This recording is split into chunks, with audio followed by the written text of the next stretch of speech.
syndicate. That ether that make your soul burn slow. That ether that make your soul burn slow. That ether that make your soul burn slow.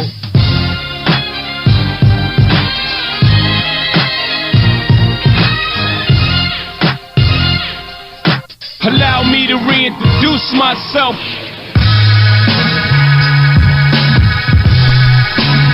Check. 1 2 1 2.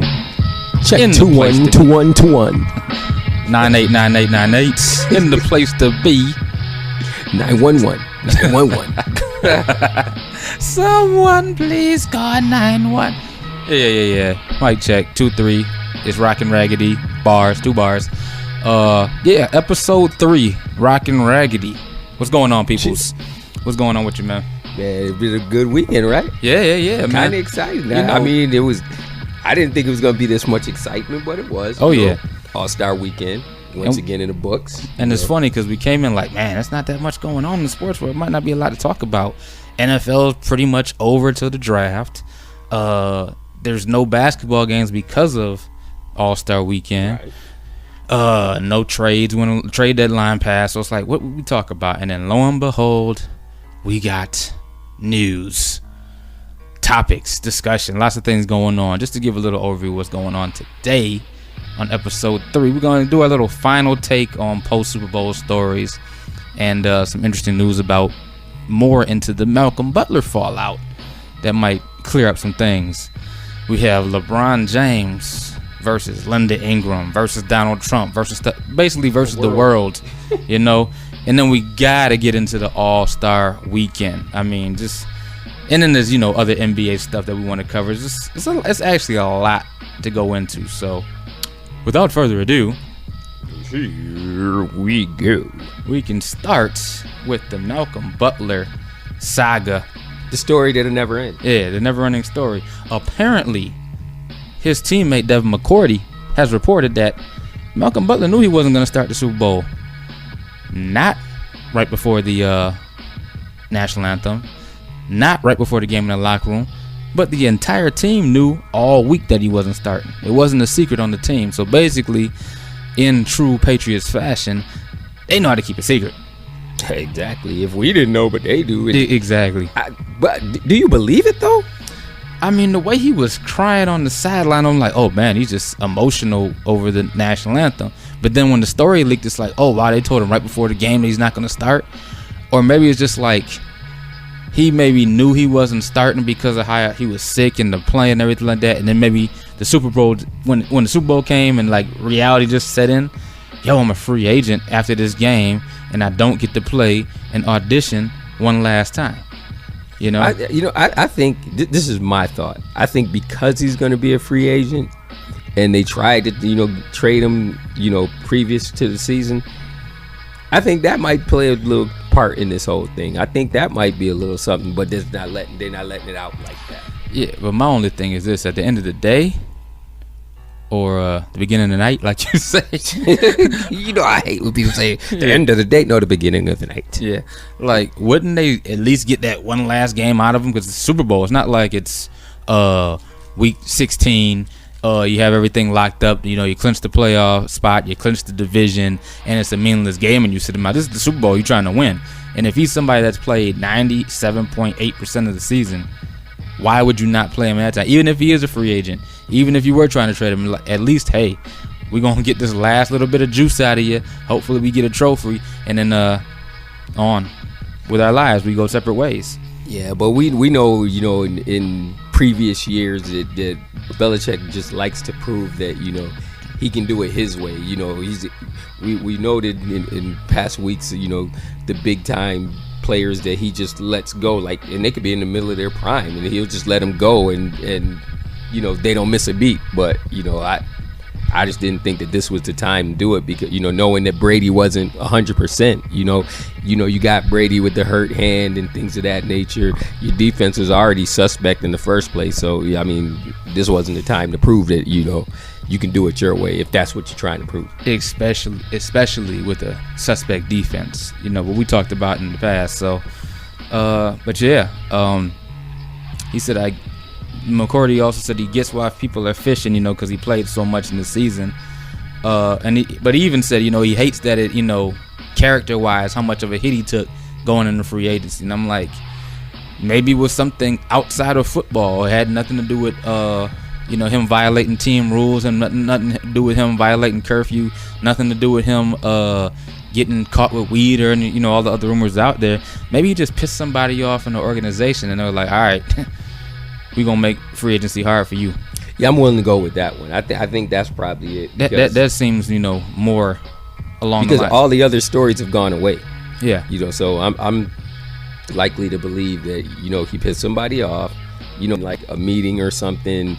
You know, he was, you know, already sick, or as documented, but, you know, maybe something happened in one of those meetings and they just decided, you know, hey, we're just gonna, you know, separate ties for the game or what have you. But like we're gonna move on right now. But what a wrong time to do it, though. I know. Jeez, just. But I guess when you have won how many countless numbers of Super Bowls and you're feared by the league because, you know, you have the evil genius, you know, I guess that's what goes on, you know. Yeah. And realistically, only he cares, you know. Pretty much. He cares, so, you know. Pretty much. He's basically free to do what he wants to do, and it looks like that's what he did. Yep. You know, but there'll be a lot of suitors for Malcolm Butler. Oh, you know. definitely. Chicago Bears. Everybody, every team can use. Anybody can use a good cornerback. A good corner. Yeah. And he's a better than average corner. And he's still young, so. Yeah. Oh, very young. Yeah. He can't be more like than 25, 26 maybe at the oldest. Yeah. So he's entering the prime of his career, really. Yeah. So if your defense has holes, start making some phone calls. that should be at least what, 18 teams? It has to be at least 18 teams. Oh, easily. That can use him. Speaking of phone calls, word on the street. Well, it's not really word on the street. Word on the front office is that the Houston Texans are going to release linebacker Brian Cushing. Oh yeah. I think it was later confirmed, or maybe about a half an hour ago. It's been confirmed that they are going to release him. I'm not surprised. He's dealt with a lot of injuries during his career. Then he came off the suspension for, you know, the PEDs or whatever illegal substance he used. Or whatever, he came into the league with PED issues. Right. So, and I think, you know, there'll be a team willing to give him a chance, but I don't see too many suitors for him. Yeah. Like I said, he's an older player, and he's dealt with a whole lot of injuries, as well as, you know, the PED things. I solely believe that he's probably doing that because of the injuries. He probably can't get over the hump with that, and he needs, you know, the PEDs to kind of help speed up that process or what have you, or mend him up. Yeah, he's gonna clear $7.64 million on their salary. Wow. But have you seen, like, in the past on YouTube, like the workouts him and JJ Watt would do? Yeah. Those are ridiculous in the gym. So I mean, I like you said, when you do have a lot of injuries, when you're injury prone, you know, you wonder, is it because of the PEDs or the PEDs a result of the injuries? You know what I mean? Right. So, I mean, a lot of guys, football especially, you don't have a lot of time in this league. So, unfortunately, when you're good, you're going to try and do everything. And if you do get hurt, you're trying to speed up that recovery time, because every game you miss is just you making it harder for you to get back your position. You exactly. know, because in football, as opposed to any other sport, it's really next man up. Yep. You know, there's no ifs, ands, or about it. You know, once one goes down, the next one jumps up, you know, and you expect the ball to keep rolling, so to speak, the way it was when that person was in there. And now what you're seeing is that, you know, I mean, just look at Foles. He's the perfect example of next man up. Yep. You know, just being able to step right in and be able to play and not miss a beat. Mm-hmm. A la Joe Hostetler, Jeff Hostetler. I said Joe. Because I was looking at Joe Thomas's name, but I'll talk about it in a minute. But yeah, just like Jeff Hostetler when Phil Simms went down and he took them to the Super Bowl with the Giants. Just like Doug Williams. Yeah. You know, he took the Redskins to the Super Bowl and won it. So, I mean, it's really next man up mentality. The Seattle Seahawks were known for years with their defense, the Legion of Boom and all that. Somebody got hurt, next man up, you know, and they didn't hide what they were doing on defense. They said, we're going to just come at you and play harder than you. And if somebody goes down, the next person going to come in and do the same thing. So, we hope, you never know. Brian Cushing, I think a couple teams will give him a look because, he has been good in the past. But we'll see, as far as, like we said, all the history of injuries. And he is up there in age. It's been about 9 years. So, but the reason I said Joe Hostetler, I was looking at Joe Thomas's name because speaking of the whole quarterback thing, Joe Thomas wants Kirk Cousins to consider signing with the Cleveland Browns. And they probably have a lot of money to offer him. Yeah. And then they said Cousins tweeted on Tuesday he and his family were interested in hearing where the best spot is for us. So I guess he was like kind of putting the feeler out there to see who was going to respond back. And Thomas replied. So, the lobbying has started for the Kirk Cousins sweepstakes. Oh, as of today, I heard that the Jets have stated they're going to do everything in their power to get him. Yeah. Money's not an issue. They have so much money available on the cap. Yeah. And they also said that they're willing to do the same thing as well for Le'Veon Bell if he's made available. Yeah. Well, I think the Steelers are going to still try and get him to a long-time deal.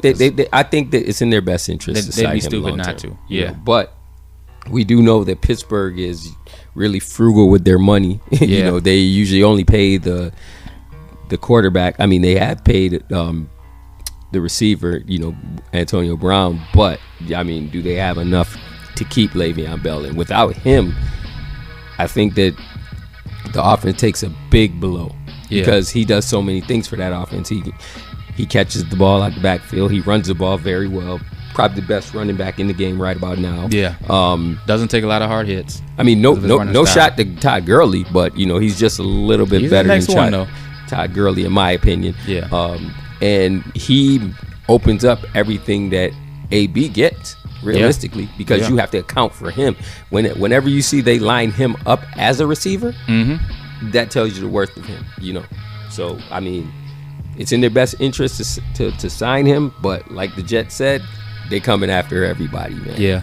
And they're willing to go max. It may not be splash waterfalls like it is in the NBA with their cap, but there's going to be a few people getting a lot of bank this offseason. Right. And guarantee. And Kirk's going to be one of them. And, Kurt's going to be a definite.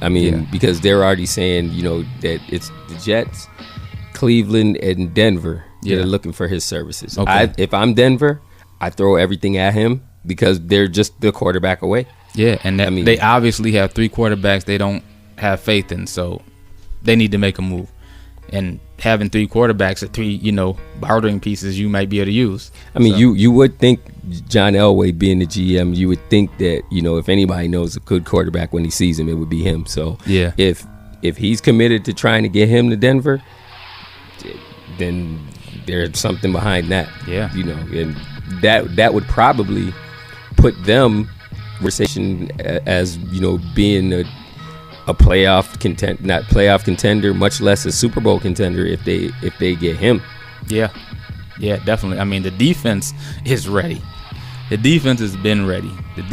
There is nothing wrong with that defense. So like you said, they're a quarterback away. They have weapons on the outside. They have a solid enough running back. Plus their backups are pretty solid. They're not the best running backs in the world, but they're far from the worst. They're going to get the C.J. Anderson. He's impressed me at L.A.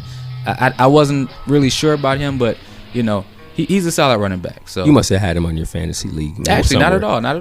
Just watching Denver game, I'm like, he's a little bit better than I thought. He's decent. But then again, Denver primarily always keeps a good run blocking offensive line. So you and I could probably run through that line. Yeah, I remember there was one stretch of time where I think they had, I want to say, like 4 straight years where they had 4 straight starting runs. It's like right after the Terrell Davis. It was Terrell Davis, and then the next 3 running backs after him, I think it was Olandis Gary, Reuben Drones, Mike Anderson. I remember Mike. Quentin Griffin. So they had like 5. Yep. Like 5 straight years, but this was like the in between the Terrell Davis and the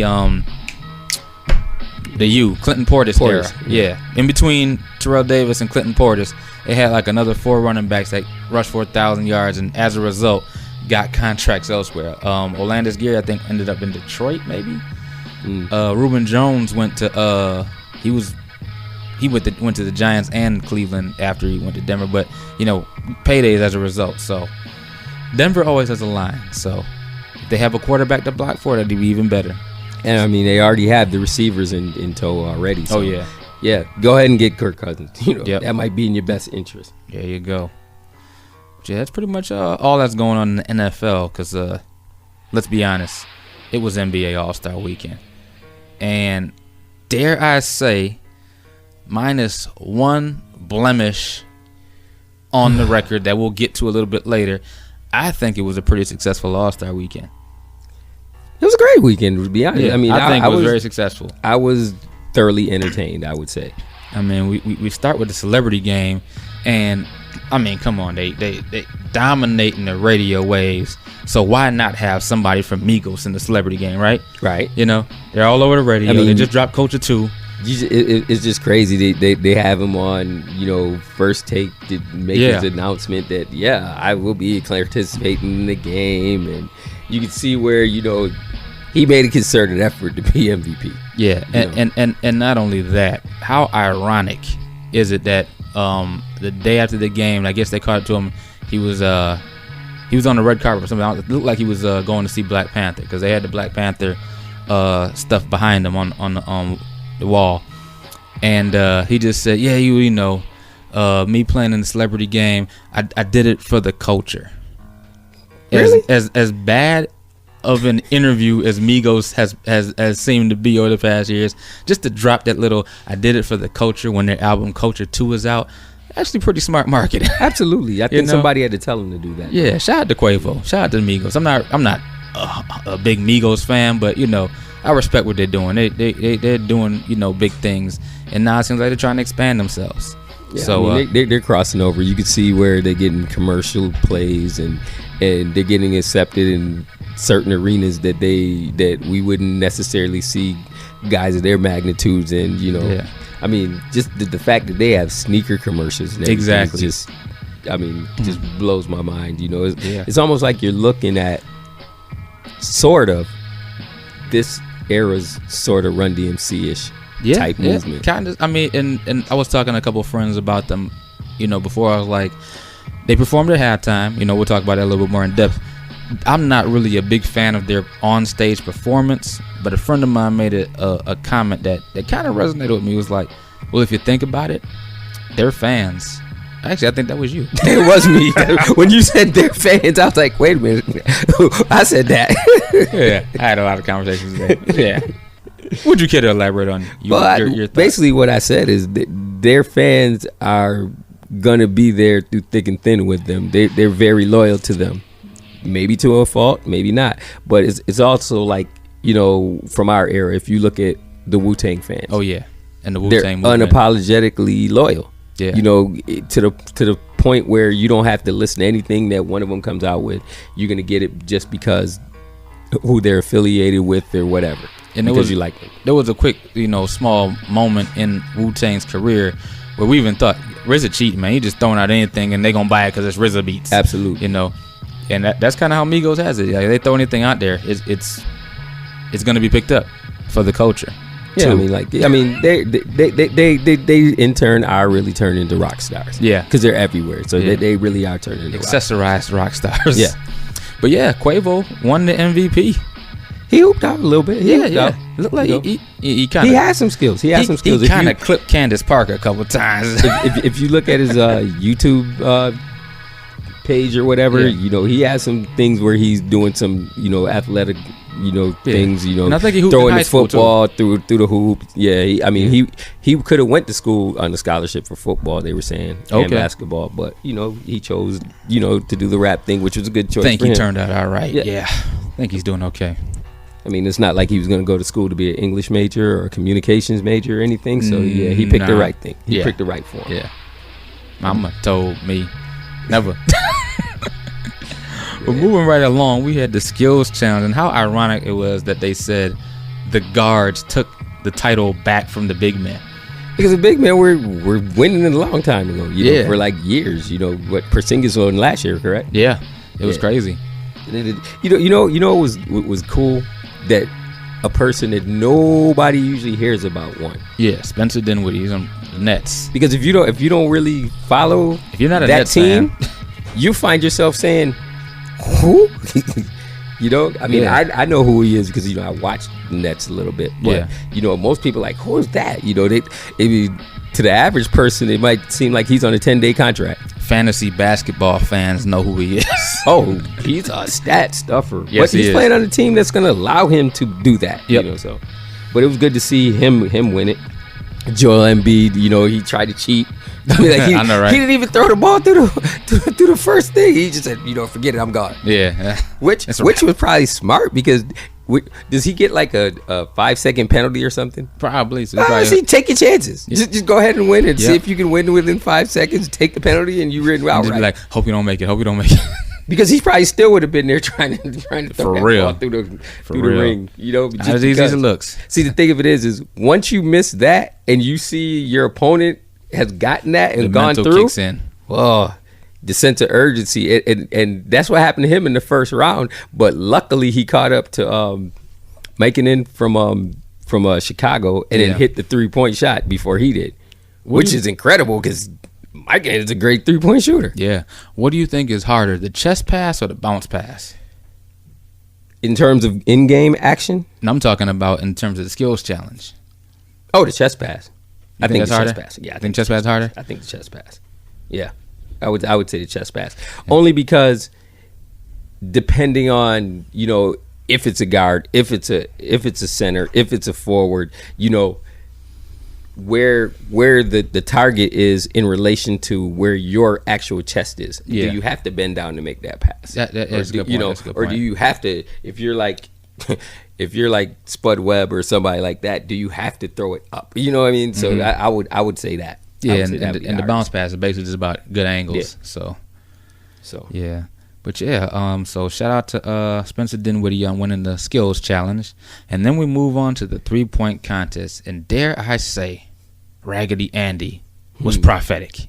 I called it. Did I call it? Yes, you. But did he like come through like you thought?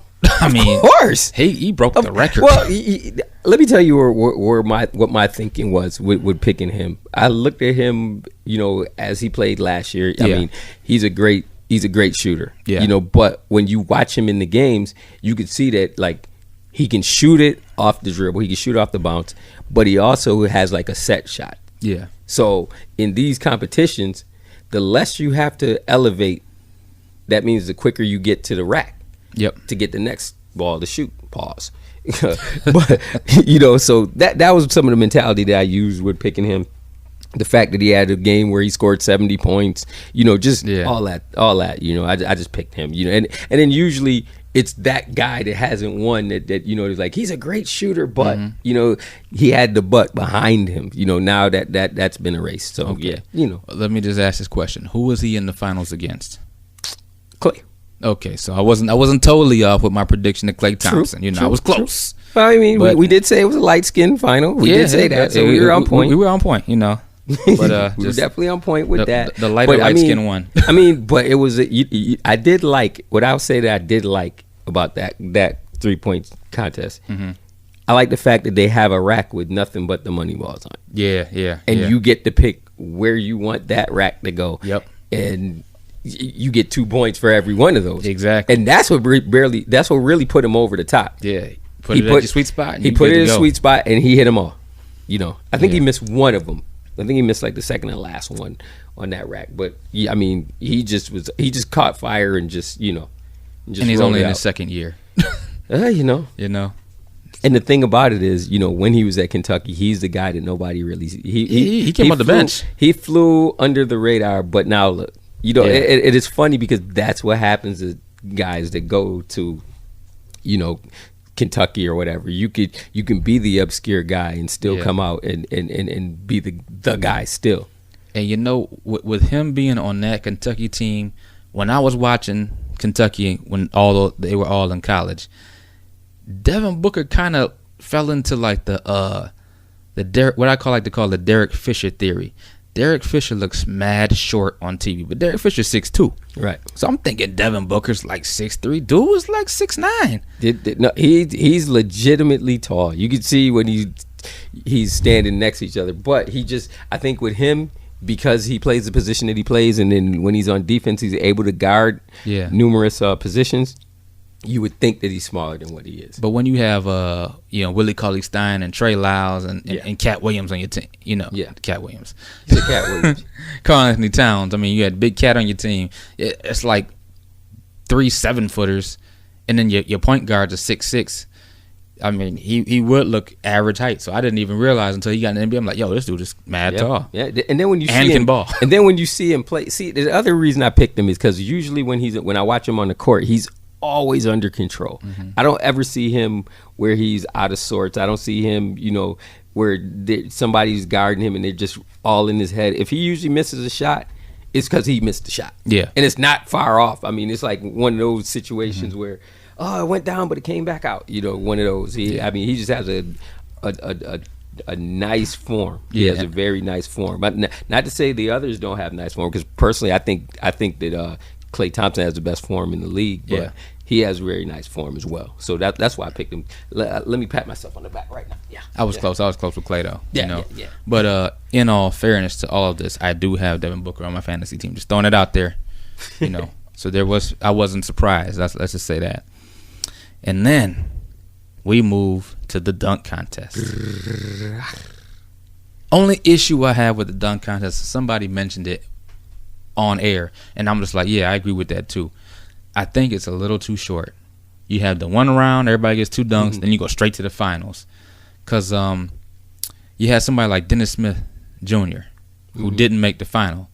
And it was like, if he could have just made it to the semis and got another dunk or 2, right? Even if he didn't make it to the final, if we had the same final, and he had the best dunk. Yeah, he had the best dunk of the competition. To be honest with you, the problem that I had with the contest. Number one, it was too short, and I think the reason why they did it that way is because all the years where Nate Robinson needed 20 attempts to make a dunk. Yeah. So in that respect, you're like, oh my god. But I think they got rid of that when they said, okay, you get 2 attempts. If you miss, you miss. Right.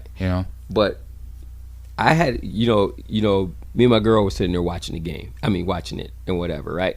Yeah. And we both said, I was, because we always like to, go ahead and, guess what this guy is going to grade him and everything. And I called it. I said, Khaled's going to give everybody. Khaled's going to be the guy that's going to screw everything up. Yeah. And he did. But, the thing about these dunk contests is we're giving out 50s too liberally. Yeah. So my thing is, if you get a 50, that means you have a perfect dunk, right? Yeah.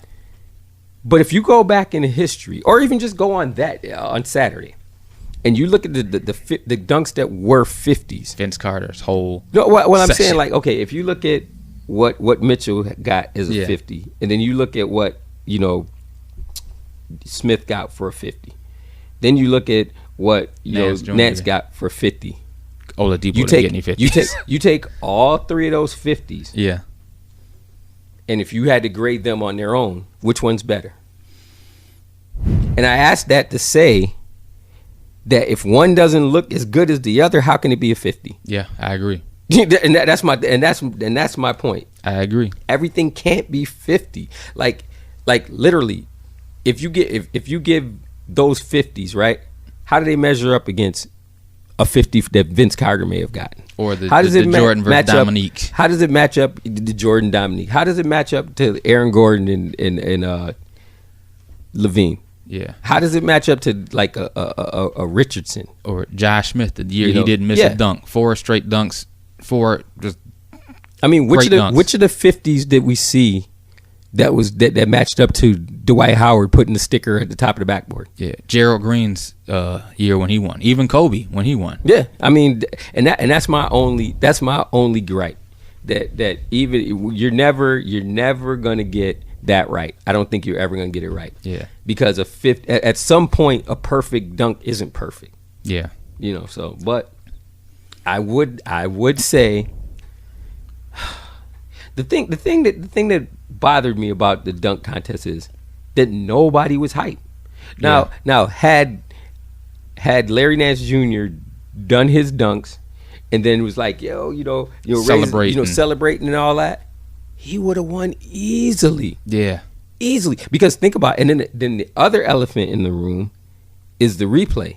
Because when he initially did the dunk that he got 50 on, everybody's like, there ain't no 50. But then when you saw, because I saw immediately what he did. Yeah. I was like, because I'm telling my girl, no, you didn't see him tap it off the backboard and then get it and then dunk it. And then when they played in slow motion, you looked at it and he made it look so effortless. Exactly. And I remember saying to her, I was like, you know what? If he was to like just jump around and hype himself up for every dunk, he easily wins the contest. Why?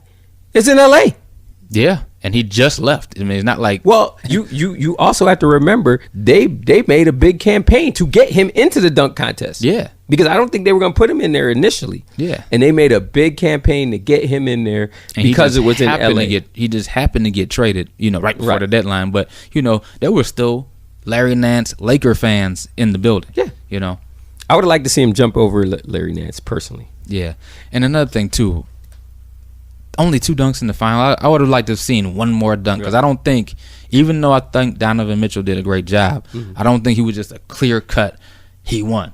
I think it was too close. I'm like, I need to see one more dunk. I think that's where the judges should have got together. Like, yo, we got to get this dude to 46 so we can have this. And shout out to Kenny for saying that anybody that usually plays in the rec center or gym usually has that one guy that throws the ball off the wall and dunks it. So that's what I was kind of equating when he brought that other backboard out. Yeah. So I was like, because for me, my thing is, if I've done it or I was able to do it, then I can't. You know what I mean? I'm not gonna give you all these high grades. I'm just an average guy. I'm an average guy. Yeah. So if I was doing it, you got to do something that I haven't done or I haven't seen or something that really impressed me. But I would give him this because, I mean, even though, like you said, you've seen people throw it off the wall. I mean, you've actually done it yourself. He didn't have the whole wall. No, he didn't. He did have to be a little bit more accurate. So I'll give him that. But I agree with you. And it's like a lot of these dunks, if you're not seeing something that you haven't seen before, it's kind of hard to also give it a 50. When you're seeing a dunk that's being recreated, if it's not done just as well or better, can you really give it a 50? Yeah, absolutely. You know what I mean? I mean, and what I did like about Mitchell was, he was the showman. Oh yeah, he definitely was. He had to. Then just the fact that he pulled out the short shorts, he went full Stockton. Just the fact that he was able to pull that off, he that probably gave him the 50 right there. I'm glad he had them compressions on afterwards because it could have been a bad night. It was yeah. Could have been a bad night. But he'd been having a good month anyway, so he just came in. It was just like the icing on the cake. It shout out to Oladipo for putting on the Black Panther mask. Yeah, representing Wakanda. Isn't he from Wakanda? I'm just saying. He might be. I'm just saying. But I mean, he look like he's T'Challa cousin. But for a guy like him, I don't understand why he was in it. You're an all-star. You've been in the competition before. I mean, let some of the ones who always say that, I want to get in and never get in. Mm-hmm. What I would like to see, but I don't know if it's possible for next year. I want to see all the ones who they should have one with those who you always wanted to be in it, like a LeBron, a Westbrook. Even put Vince in with him. Yeah, because Vince could still bang. So put Vince in with him. Get the older cats and then get the younger cats in. Yeah. But I'd like to see Joe Green back in it too, since he's still playing. Yeah, I think next year's young cat one should be him, Aaron Gordon if healthy, and Zach LaVine if healthy. They should have like an OG dunk contest, then followed by the young generation. Yeah, so it can be kind of like a passing of the torch. I'm about to call up TNT and NBA. Adam Silver, I'm gonna holler at you. Well, I mean, he seems to take people's ideas and run with them, so we might have to shop that one. Yeah, because moving on to the All-Star game, it wasn't your typical Eastern Conference, Western Conference format. And which is great because, as I heard earlier somebody say, had we done it East-West, the West would have had a better team by far. By far. You know, they do have the better players. I mean, think of it this way, and I'm only gonna say 2 players, and then that'll show you where the West is according to where the East is. You automatically would have had Cousins and Anthony Davis starting, and Durant. I'm just saying. And Steph. That right there lets you know where you're going. And Westbrook. I mean, just look at both rosters and you tell me which conference had the better players that represented. I'm just saying, Goran Dragic made the All-Star game. Just gonna throw that out there. Quick question though about the All-Star game. I don't know if anybody else was hip to it, but can somebody please tell me what happened to Butler? Good question. I don't. Why did he not step on the floor? And I don't think there was a replacement for him either. I'm just saying. I don't remember seeing him do anything. I watched pretty much the whole game. I missed part of like the third quarter, but yeah, that's a good question. Conspiracy theory. Yeah, 2 Butlers in 2 different sports didn't play. They cousins on the big stage. They cousins. All right, we're gonna have to get our crack research team to get some answers on this. Okay, but here's what I'm gonna do for you though. All right, so we have the Team LeBron roster. We have the Team Steph roster. All right, I'm going to give you the East representatives. And I think my prediction for points was way off. Yeah, me too. It was a high scoring game, but it was way off. So I'm going to give you the East players, then we're going to compare them to the West and see who would have won. Okay. So for the East, we have Giannis Antetokounmpo, the Greek Freak, baller. Yes. We had DeMar DeRozan. Yes. Baller. We had Joel Embiid. Baller. We have Kyle Lowry. How does... Never mind. You go. Oh, it keeps coming. We have Al Horford. Let's keep going. All right. We have LeBron James. Yeah, no brainer. Yeah. We have Kyrie Irving.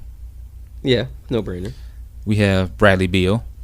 Yeah. Okay, yeah. He has to make it for the East, yeah. Okay. Originally, Kristaps Porzingis. No brainer. Originally, John Wall. Yeah. And originally, Kevin Love. I think he's an all-star, but others will disagree. Yeah. Replacing Kevin Love was Goran Dragic. Why? Replacing John Wall, Andre Drummond. Why? Replacing Kristaps Porzingis, Kemba Walker. Why? And then we had Victor Oladipo, who has been balling. So no, he deserved to be an all-star. I think, like I said, I mean, as they're picking the people, and we know the ones who got snubbed. Like you get to pick who you want, right? Yeah. Why didn't LeBron pick Chris Paul? That's supposed to be his boy. Yeah, I don't know. And personally, this is just me speaking. It's almost like in the East, like, why is Kyle Lowry an all-star? Because nobody's ever been able to tell me. Because they're number one in the East, and they're usually top 3, and he's one of the 2 top players on that team. That's about all I got for you. Well, here's my thing. That's all I got. Here's my thing. Now, when you said Goran Dragic, right? Yeah. I said, right? Mm-hmm. But the reason I said, is because I would have picked him before I picked Lowry. Yeah. But you said a couple of, Let me get to the West team. One of the reserves, Karl Anthony Towns. No brainer. Klay Thompson. No brainer.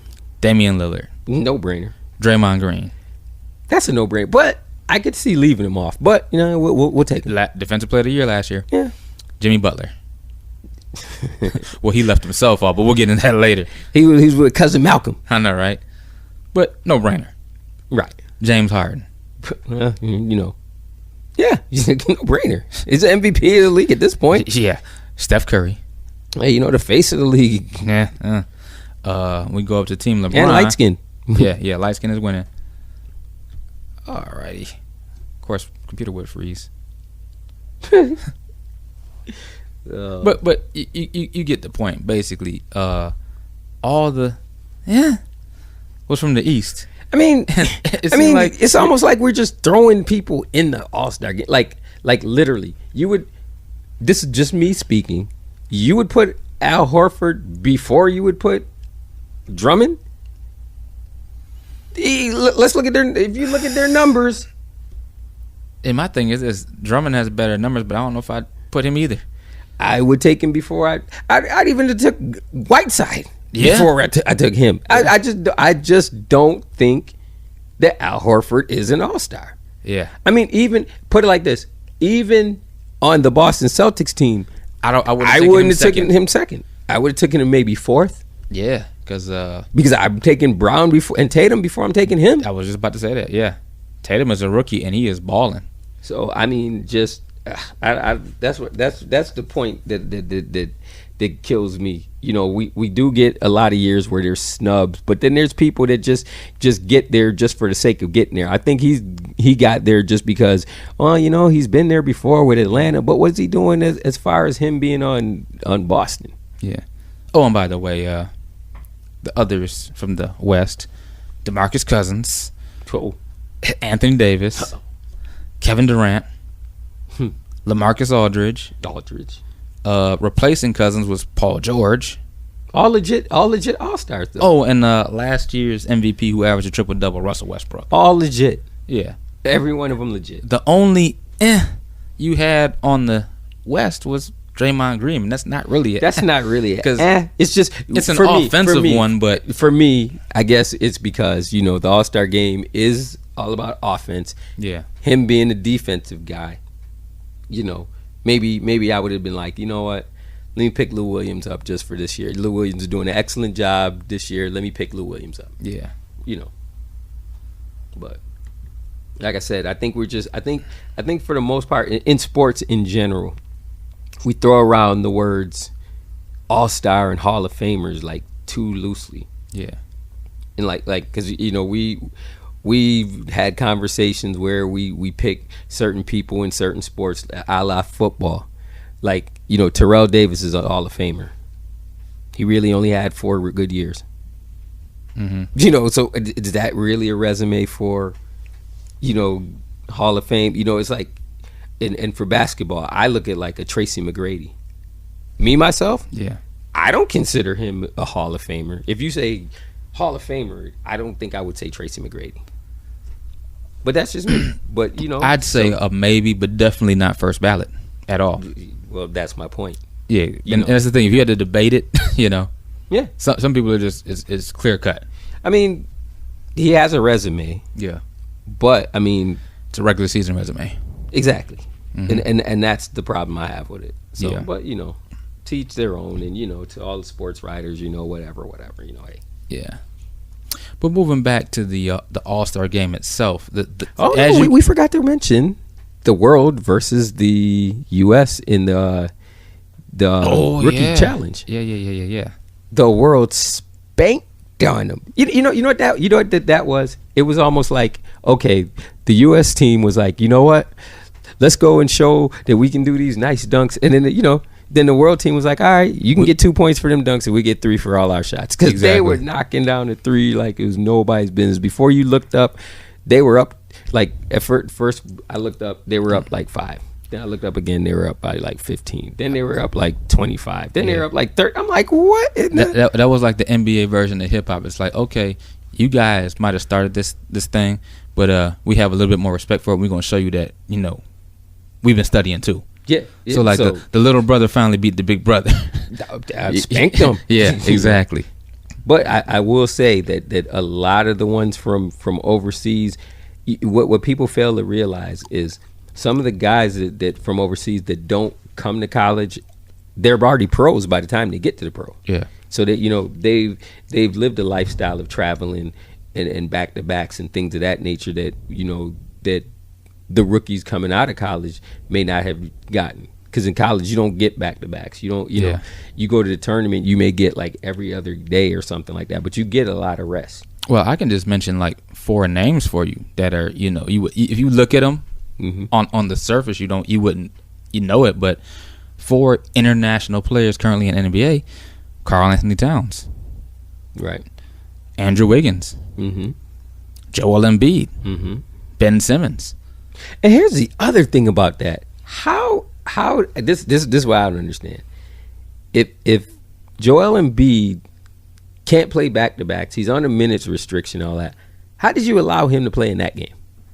Yeah, I don't know. Especially if he's going to be a starter in the All-Star game, as well as doing. And he played deep into the game too. And then as well as he did the skills portion of the weekend too. Yeah, he fully embraced the All-Star weekend. He probably felt like this might be my one and only because my feet are limited in this league, so I'm gonna get it all in one I can. I hope that this kid can stay healthy because he's going to be such a problem.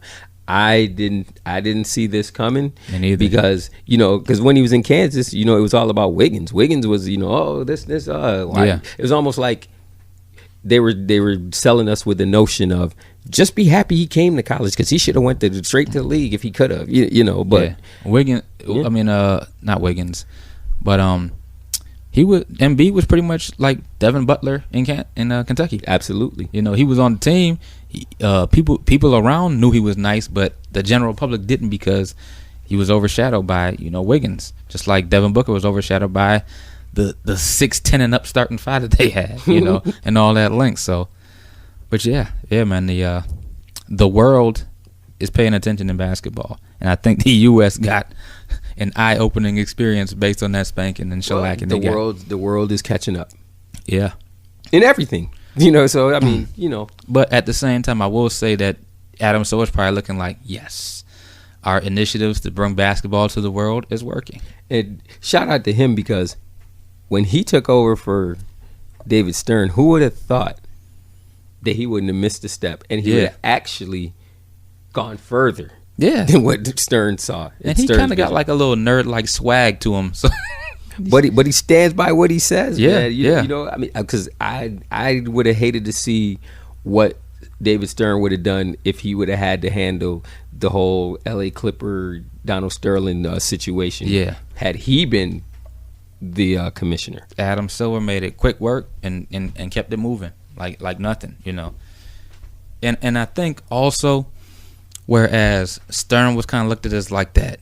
Oh, the commissioner. He wasn't as bad as Roger Goodell in the NFL. Oh, nobody is. Nobody is. But, I think there was a disconnect between Stern and the players. Because remember, Stern was there for a long time. Absolutely. And Stern was still set in his 1980s and early 90s ways, but with his vision of where he wanted things to go. And I think with the new generation, they kind of didn't connect. Adam Silver, even though he's old too, he seems like he connects with the young generation. Yeah. He's innovative. He's open to new ideas. Like, for example, the draft and the All-Star game. He was open to that. They're even talking about possibly televising the draft next year so that the players agreed to televise it next year. The premise was that they didn't want to televise it this year because they didn't want anybody, feeling slighted if they were the last pick or what have you. But the players, to a man said, you know what, being the last player picked has no real bearing because you're still an all-star. Exactly. Bottom line. And then Russell Westbrook was like, look, I was just using it to get in there just to be motivated. Exactly. Just to motivate you see what he was like, yeah, they told me I got picked last. Carmelo was like, nah, I'm just joking. He said, see, I told you, man, I told you.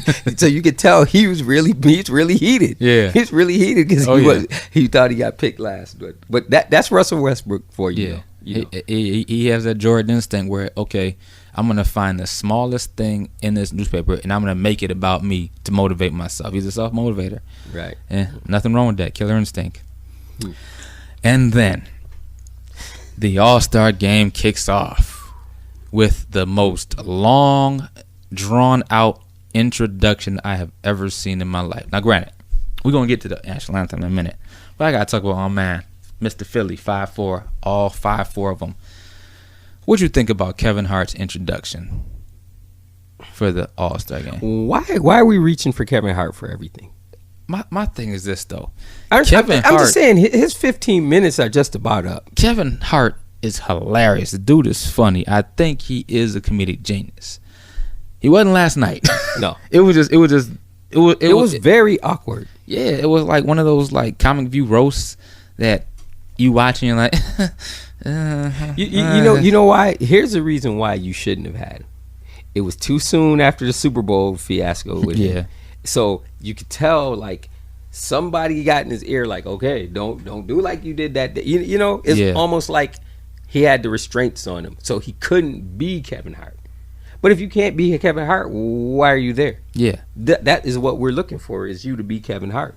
You know, we can't get somebody else. We can't have Dave Chappelle or Chris Rock. You know, Chris Rock just had his special come out on Netflix, which is funny, by the way. Go watch that. But I heard he dropped it on Valentine's Day right after a divorce. So just throwing it out there. Yeah. Timing, but he better than me. But you know, yeah. But you know, why not get somebody like that? Or my thing is this also. Why do we have to have all that? Yeah, just play the game. I remember one of my most favorite NBA All-Star introductions. They just had whoever was announcing for that stadium, where I forgot what year it was and where it was at. This is back in the 90s though. Oh, when they were the ones that called their name. Yeah. But whoever the announcer was for that arena, they just had Janet Jackson, Rhythm Nation playing in the background, and everybody was coming out. Yep. It would just show like a little 10-second highlight clip of that person, them doing like a dunk or a crossover or something, and they walk out and everybody just cheer. It felt like the attention was more on Kevin Hart's corny jokes than it was on the actual All-Stars. And I get it. It's in LA. I get it. He's from Philly though. But but the star power. Yeah, and you could tell that's what they were going for, because at every event there was that one star that they gravitated to, whether it was Snoop, whether it was Kevin Hart, you know, whoever. Yeah. You know, they always gravitated LA, Hollywood. You know, so, you know, but I mean, just play the game. We don't need all that. We got the dunk contest. We got the 3-point shoot. We got the rookie challenge game. You know, just play the game. Yeah. Just play the game and do away with the concerts and everything too, man. In every sport, we don't need a concert. Like, okay, so between acts of the concert, are we gonna bring out the little kids so they can start hooping? Maybe so. I'm just saying. I mean, so why are we having concerts in the middle of basketball games, football games? You know, I don't get it. I don't get it. What's the point? Bouncing around. You know, but before we get to halftime, the game still had to be played, and as always, with the start of a sporting event, a major sporting event, a professional sporting event, wherever you're at, the national anthem of that country is going to be played, sung, performed. So, of course, we have the Toronto Raptors, so the Canadian national anthem was sung, and I think they did a well job on that. Mm-hmm. Then we had more star power. And I think the star is starting to dim, if it hasn't already dimmed out. It already dimmed out, really, because it was like, why? Number one, it was like, the world who picked her? Was Fergie. I mean, okay, she's from Hacienda Hills or wherever in California. I get that. There's a lot of other people that's in California that they could have picked from. That are current. Yeah. You know. Man, they could have got Nipsey Hussle to rap the national anthem, and it'd been better than that. Man, she got out on center court, started singing, was maybe about a third of the way in, and I'm already tweeting. Am I the only one that feels like this is trash? I think I said something worse, but that's how I felt. The whole it was like it was a reach. It was just reaching and reaching. How you something she couldn't grasp. You know how you said that Kevin Hart felt kind of awkward, right? This felt uncomfortable. It did. It felt real uncomfortable. I'm like, are we seeing like and then a when breakdown? And then when you saw them taking, putting shots on the players' faces, did you see Draymond Green's face? He was just like, what the hell is going on? Like, I don't know. Just why can't we just have the instrumental for that? Yeah, all the time. The priceless face was Jimmy Kimmel. He just had the biggest grin. You got to watch him tonight. He's gonna go off on that. I'm sure. Oh yeah, I'm sure he's gonna go in. I think everybody's gonna go in, but he was there. He was on camera grinning hard. But Draymond Green just had his mouth hanging wide open, like he was confused, and then couldn't do anything but laugh. Man, if that wasn't the worst Marilyn Monroe singing JFK impersonation I ever heard in my life, but JFK wasn't there. She wasn't singing. It was. Oh my God! Like she tried to make this national anthem sexy, and you could tell that she really thought she did something. Yeah, she really thought she did something. I think everybody was like clapping so hard because she was done, and it was like, this is ridiculous. Yeah, I think so. Will.i.am was somewhere, rolling over in his grave at that point. Okay. Fergie did issue a statement about her bluesy rendition. She said, "I've always been honored and proud to perform the national anthem, and last night I wanted to try something special for the NBA. I'm a risk taker artistically, but clearly this rendition didn't strike the intended tone. I love this country and honestly tried my best." If you love your country at a time like this when everybody's getting up in arms about taking a knee in the NFL for the national anthem, you might want to just go sing it the regular way. Because that was garbage. And it was 2 minutes long. They could have did like how on Friday we took some kids to Amherst game. And they had like a nursery school choir do the national anthem, which was cool because, for one, to say they're like 5 and younger, they knew the words. Yeah, that was number one. And then they were also like playing it on the Titantron and everything. So it was cool. It was cool. Yeah. I was like, dang, can they read that though? Because they're only 5. So, but they did a really good job, and it was cute. And when you got kids that age, it's not nobody, and it's a group of them. Nobody's trying to outshine the other. They're just trying to do the song and then and make it sound good. Get on, get out. And not sex it up. Like, I mean, she tried to stretch her 15 into 30. I think she was trying to drop a single on the low, and you're not going to be in iTunes. Nobody's going to download this. They'll download the video though so they can laugh, but that's about it. I think who was it? It was Touch saying she just needed to be like laid out on a grand piano in a smoke-filled blues bar. I said add a shot of whiskey and a couple of lines of cocaine, and that's about what you got right there. Cause one line gone. Yeah. That felt like that was influenced, and not exactly by America. Here's my suggestion. Yeah. For every basketball game, like in the playoffs and the finals, rather just the finals, as I'll say, anything televised like that, or the All-Star game for basketball, it should be the rendition that was done by Marvin Gaye. Yeah, because that's the best of all time. Yeah. That beats Whitney Houston too. Marvin Gaye said he was going to do it different, but he succeeded. And if it's football, use the Whitney Houston. Yeah. Those two. You only get a choice of those two. Just play the video. You only get a choice of those two. Now, mind you, Pink did very well. Yeah. She did great. Yeah. But you only get those two to choose from. But exactly. She kind of erred on the side of the Whitney Houston. It was similar. Yeah. That's fine. Yeah. All this other stuff like last night, no. Oh, man. No. But then we got the actual game itself. And entertaining, man, very entertaining. Everybody was like, "Well, are they gonna? Is it gonna be like last year's like trash fest where it was like no defense whatsoever?" It was for 3 quarters. I mean, I've seen people just come down the middle of a lane, and I'm like, "Wow, yeah." You're not even gonna put a hand in the way to make it look like you're trying to stop them. Come on. Yeah, but not last night. Last night they came out the gate balling. Now, granted, when you see the score. And you see how high scoring it was, you might think they were just running up and down the court dunking and shooting threes. But it was highly competitive, man. It was highly competitive. There was a lot of tumbles and stumbles and falls and block shots and traps. It was a basketball game. Yeah. And it was a very competitive basketball game. And I think what added to the element of the competition level was the fact that both teams were playing for charity. Yeah. They were both playing for 2 charities in the LA area. The losing team donated $150,000 their charity of choice, and then the winning team donated $350,000 of a charity of their choice. So I mean, there was something on the line, and the fact that it was something charitable. We know LeBron James and Steph Curry are big in philanthropy.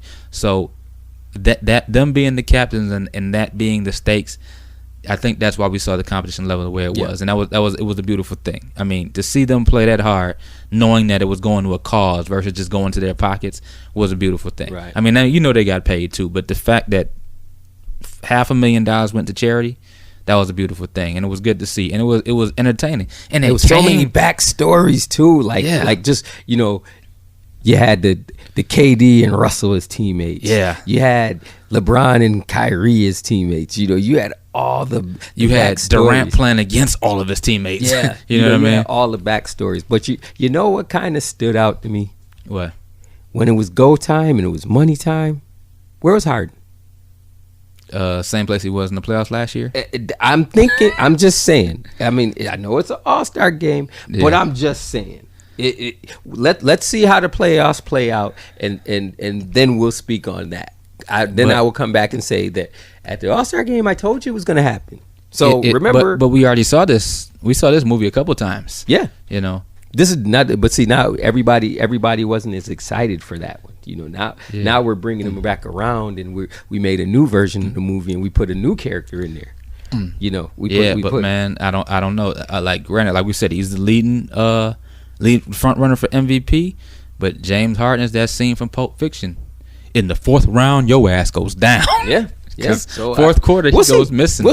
We'll see. Yeah. I think it was very telling yesterday because it was points there. I was like, in a regular game, he's shooting that. Yeah. Wait a minute, why he ain't shooting? He not even trying to get to the line. Yeah, milk carton James.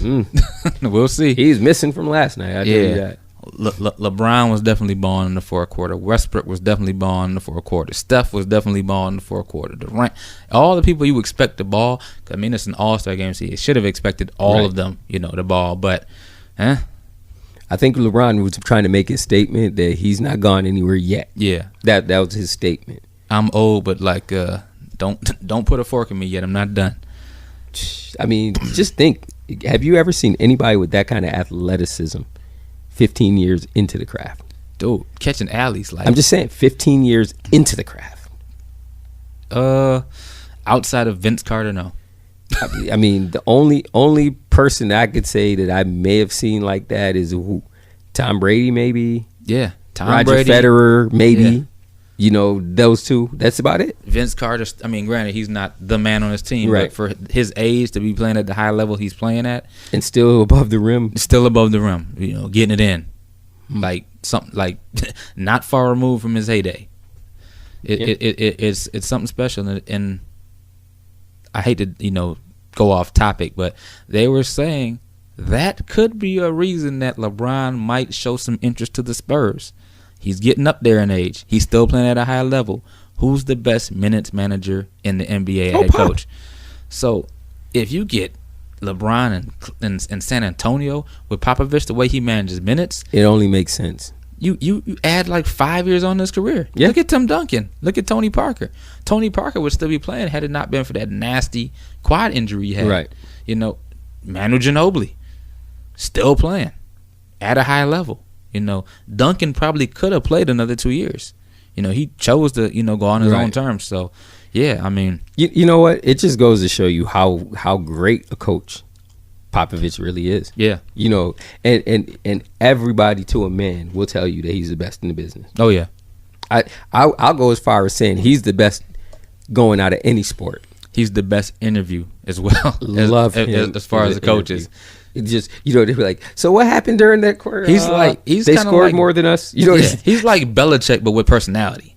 But when they put the mic in front of him, and it's something that's going on in the world. Yeah, he is the most profound individual to speak on such things. Oh yeah, and when he speaks on it, it's definitely from the heart, and it resonates across the world. And it always comes from a good place. Definitely, always. You know what?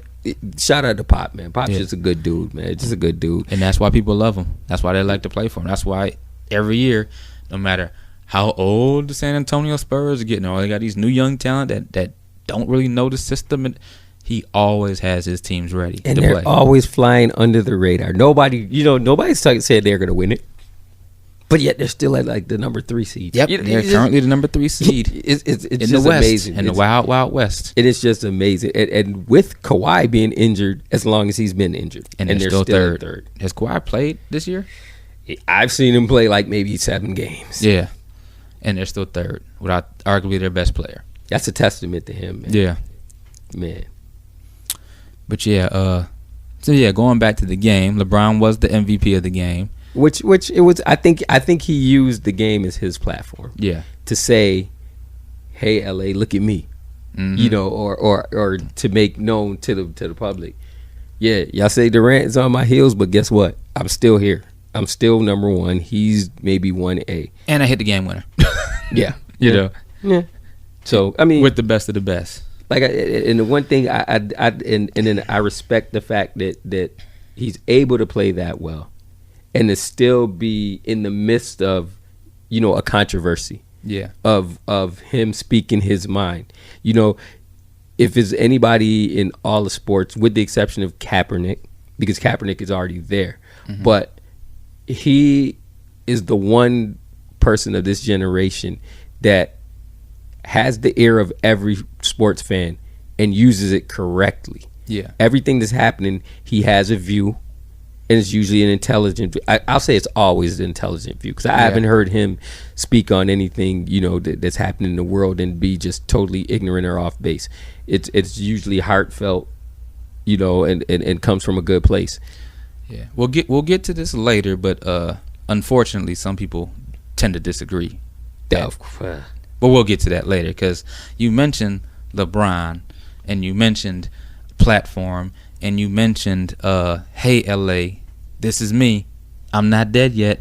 You talk about Durant, you say he's on my heels, but I'm a free agent next year too, because everybody knows he's going to opt out. All right.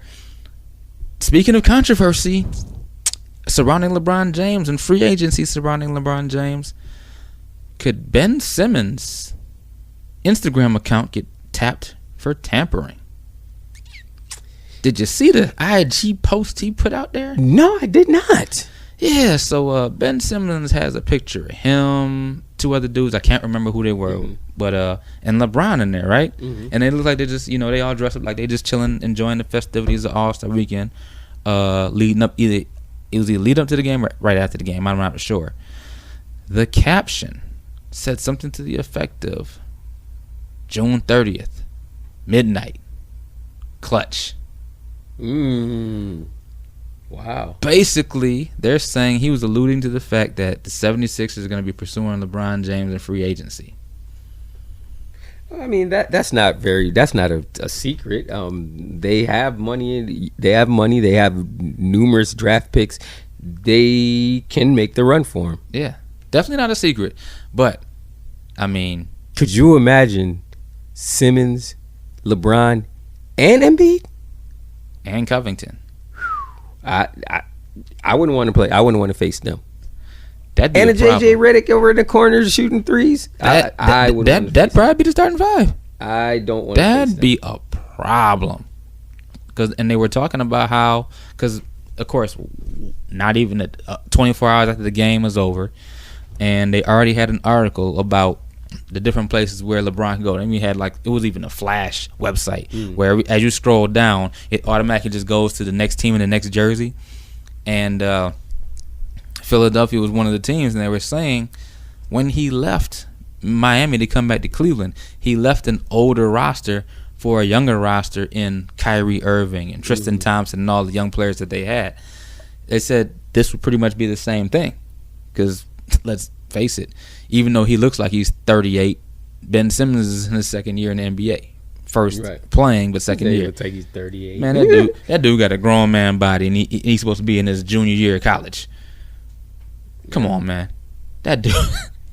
Oh, I mean, you could also look at, you know, that's Mitchell. A grown man. Mitchell has a grown man body as well. I didn't say Ben Simmons was the only one, man. Them dudes are some grown men. But Ben Simmons, Embiid. See now here. See my problem with Covington. This whole trying to get him for tampering is now we're making it to the point where the players can't be themselves and, you know, express themselves on their social media without getting fined and things of that nature. Well, the only reason I bring it up is because, you know, Magic got caught for less. Yeah, he said LeBron James is a great player and analyzed his game. Yeah, he can play from the outside. He can drive to the basket. It's that tampering. Like what? Or when he said that the Greek Freak would be the next big thing in a couple of years, he'd probably be the best player in the league. Yeah, tampering. That's tampering? For you to say that, it's not saying that's not nowhere saying that I'm coming after him or anything. I mean, come on, everybody knows that everybody values Magic's opinion, and Magic is going to be a straight shooter. Come on, you got. And my thing is this: like every coach does that in the playoffs when they get interviewed lead into the game. Like, well, how do you feel about your matchup with so and so? Oh, well, he's a great player. You know, he can play on the inside, he can play on the outside, he can shoot, he can take it to the rack. That would be considered tampering based on what Magic got hit for. I guess it depends on what your position is with the club as to what you can say and when you can say it and where the forum is that's available for you to say it. Yeah, well, don't be a coach that doubles as a GM. So I guess you'll be all right. There's not many of those anymore. Yeah, Popovich isn't even doing that anymore. No. Yeah. But he should. Yeah. Pop, you do whatever you want. Yeah, that's just it. That's just it. You are the man. But yeah, moving right along. Did you happen to? Go ahead, say it. No. I have that. It's just ridiculous, dude. It's ridiculous. Go ahead, say it. I mean, okay. I get what Rondo was saying. If you don't know, people, we're talking about the whole Isaiah Thomas versus Rajon Rondo fiasco that occurred last week when they had their game that was going on between the Lakers and the Pelicans. Yep. They got into it, in the game, and they were both ejected. But my thing is, Rondo, I get it. You won a championship in Boston, but you going so hard for Boston, but you play for the Pelicans. You ain't even going that hard for the team that's paying you now. I have a problem with that. I do too.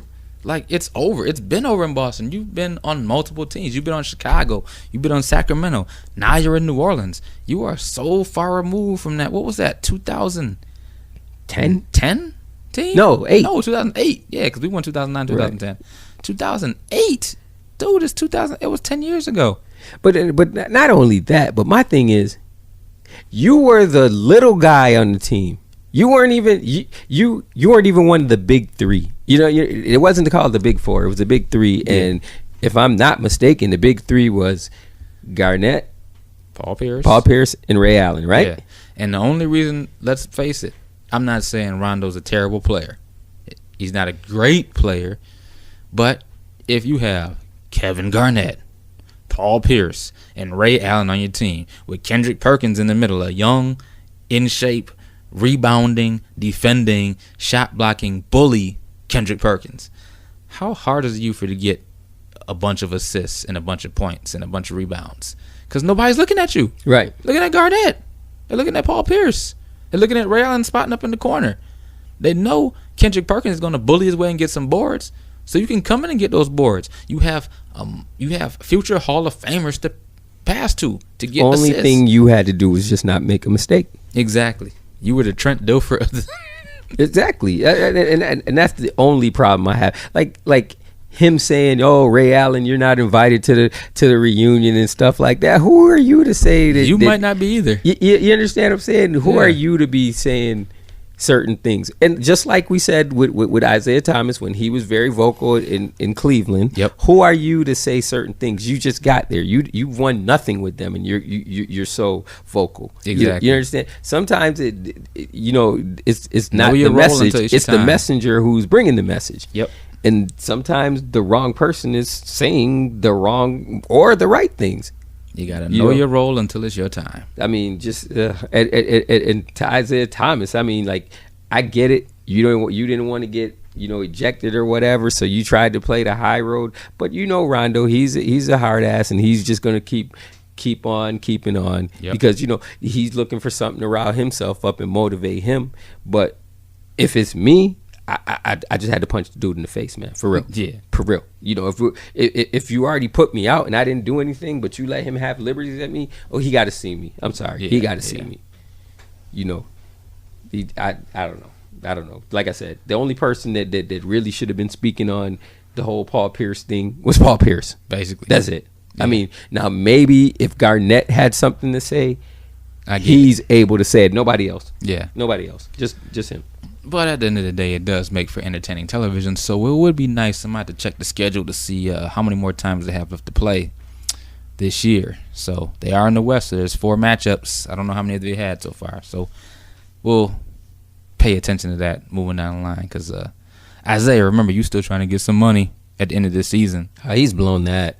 I think he's blown that. He's not going to get a max contract. Oh, he's definitely not getting a max contract. He's but not. You don't want to get the mid-level exception, though. I don't know who's going to pick him up just because the locker room presence. He's already killed the locker room. He's on the way to killing the Lakers locker room. Oh, God. So, I mean, we were doing so good before he came. Yeah. As the world turns in Isaiah Thomas land. Speaking of the Lakers, though, and drama, did you see the one-on-one with Shaq and Kobe? You know what? I absolutely love that thing. That was just an eye-opening one-on-one interview that they did, and it was just good to see the two of them put a lot of those like rumors that still to this day lingered out there. Just put them to bed. Like we never had any real beef. Like, you know, sometimes I said things in the media just to get under his skin on purpose. Right. You know, and we go to the locker room. We handle it as men, and then we go out there at court and we blow everybody out. You know. I thought it was really big of Shaq to admit that sometimes he didn't come in shape because he knew he had the young Kobe that would get him 40 when he needed to. Exactly. But he knew he could play his way into shape. But he never related that to Kobe, and that was brilliant because that kept Kobe hungry. Yep. You know. And I thought that was brilliant that they brought it up because even when he said it, you know, you get Kobe said, "See, that's what pissed me off." You know? But it was but like I tell everybody, Kobe's a different kind of beast. Yeah, you know, and you can't, you know, people try to compare him to other people and things of that nature. But what separates him from a lot of these players is he grew up in the league. Yeah, his dad was a player. Yeah, I mean, and here's a little known fact. Father-son combinations, they're number one in scoring. Yeah. All because of him. But pretty much. But, you know. Jelly Bean didn't do that much scoring, but you know. But, you know, he had the pleasure of seeing how to be a professional. He had the pleasure of being in the locker room atmosphere. He had the pleasure of, you know, looking and seeing people's work ethic and things of that nature. So it turned him into a certain type of beast. Yeah. And he did mention, you know, him being overseas, that, you know, that was his refuge because, you know, there was a language barrier and things of that nature. So he had to find his comfort zone, and that's where he was black in Italy, and he didn't know Italian in Italy. Right. You know, so there was a lot of different barriers he had to overcome. He did throw a well-deserved slight jab at Shaq, though, when Shaq was saying, "Yeah, you know, that's why I knew I didn't have to come to training camp in shape because I knew I had you, and I could just play myself into shape." And Kobe's like, "Yeah, well, my ass is in the gym for 10 hours a day." Yeah, yeah. But he just let you know the work ethic that he had, you know. To be, you know, the best he could be. And then Shaq saw that because, like, in the media, it just looked like Shaq was bullying Kobe and Shaq wanted it was his team. But when they even made the comment about whose team is it mean? Like they didn't even care about that. That was just crazy that they were a lot closer than people thought.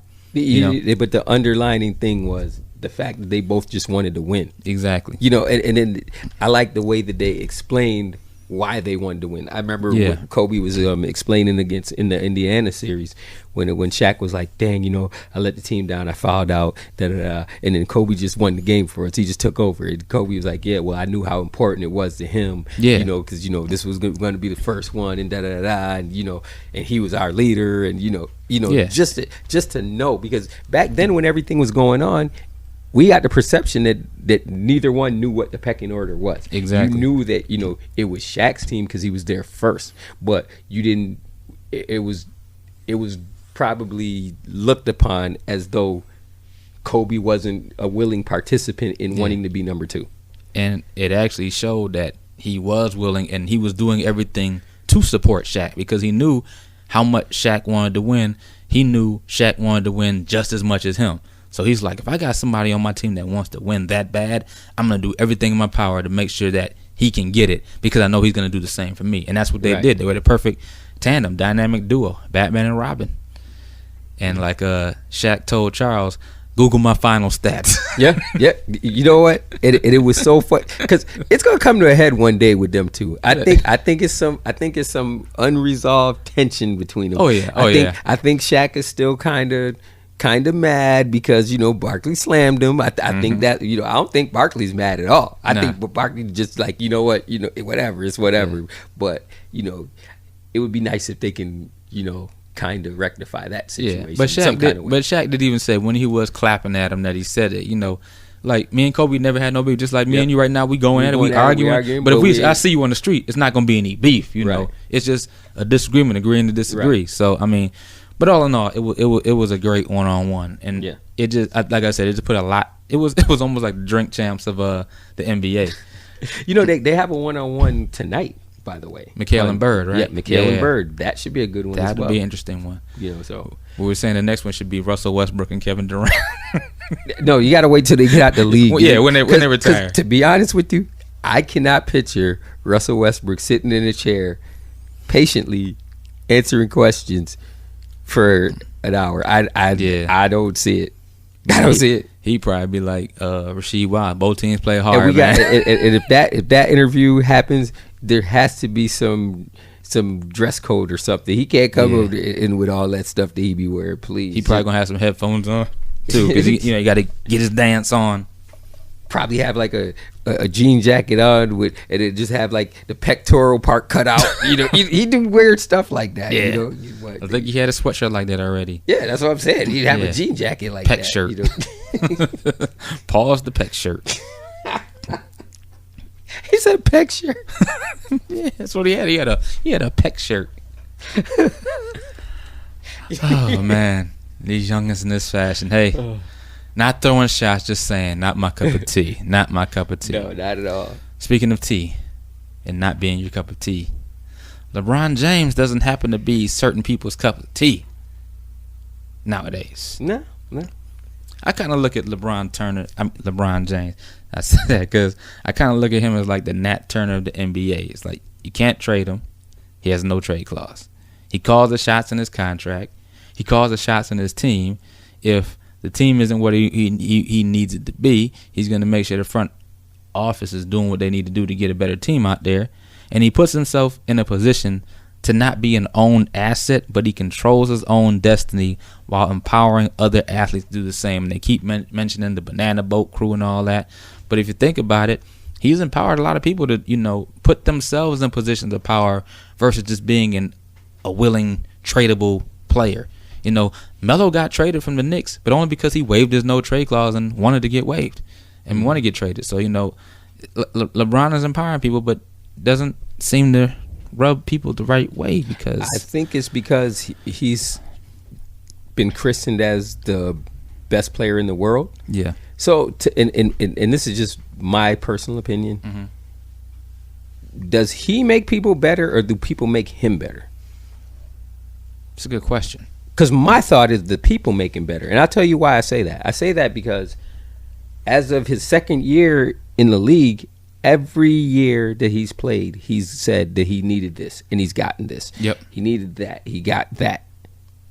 If you're getting everything that you're asking for every single year and you only have 3 championships to show for, well, you're coming up kind of short. It's kind of like what other people said. It's he's probably one of the best point guards, but not in the point guard body. He's a facilitator. That's his natural game. So he might be arguably the best player in the NBA right now in the world, but his game is that more Magic and less Jordan. Right. Where Kobe is, I'm getting buckets. LeBron is, I'm going to find the best shot no matter who it is on the team.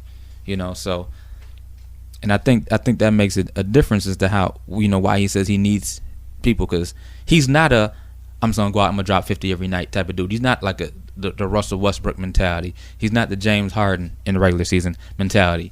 He's not that Kobe Bryant mentality. He's that get everybody involved mentality. So if it has to be just all on him and he has to drop 50 a night, he I guess he don't want to be hack-a-shack, Well, I mean, I just look at it as though, okay, if he's a facilitator, Magic was a facilitator. Yeah. But Magic never said, I needed this, I needed that. Magic was a different breed, though. Yeah, and Magic had more talent around him. I get it. But what I'm saying is, I guess my problem is I don't see where he makes everybody else better. Yeah. Because if that's the case, then why did you trade away 6 people? Exactly. That you asked for. Yeah. That you personally asked for. Yep. You brought D-Wade. You brought IT. You brought Jay Crowder. You brought Channing Frye. You asked for these people specifically. Yeah. You brought D Rose. So I mean that's where I'm at with it. Like I said, I give him all the respect as a player that he is. I love the human being that he is. I love that he takes stands. I like what he does off the court. He's never in trouble and stuff like that. He usually always makes good decisions and stuff like that. But as a basketball player, I'm just of the mind of either you on my team or you not. Okay. I'm not the type guy that, I like him and wherever he goes, I'm going to follow him. No, I'm a Laker fan. And once Shaq went to Miami, I didn't like Shaq no more. Nope. Once you off my team, you off my team. Yep. You on my team, I love you and I support you because you're a part of the Lakers. Exactly. But once you off the Lakers, nah. The only player that I can legitimately say that I did not do like that was Eddie Jones, because he was my favorite player in the league at the time. Eddie Jones was my man too. And maybe Nick Van Exel I didn't do like that because I like Nick the Quick myself. But just to say that he's the best in the world, but we always have to make concessions and accommodations for him. Mm-hmm. I don't think that it doesn't take anything away from his greatness, but it should. Yeah. But it should. I mean, most people who are rated number one in their field don't need help. Yeah. They manage to bring the other players that are along with them. They manage to bring their levels up to where theirs is or their standards is in order for them to achieve the goal. Yeah. And I haven't seen that with him yet. But that being said, do you think he should just shut up and dribble? I love the response that he gave. Yeah. And he was 100% right. There are a lot of people that count on him because they don't have the platform.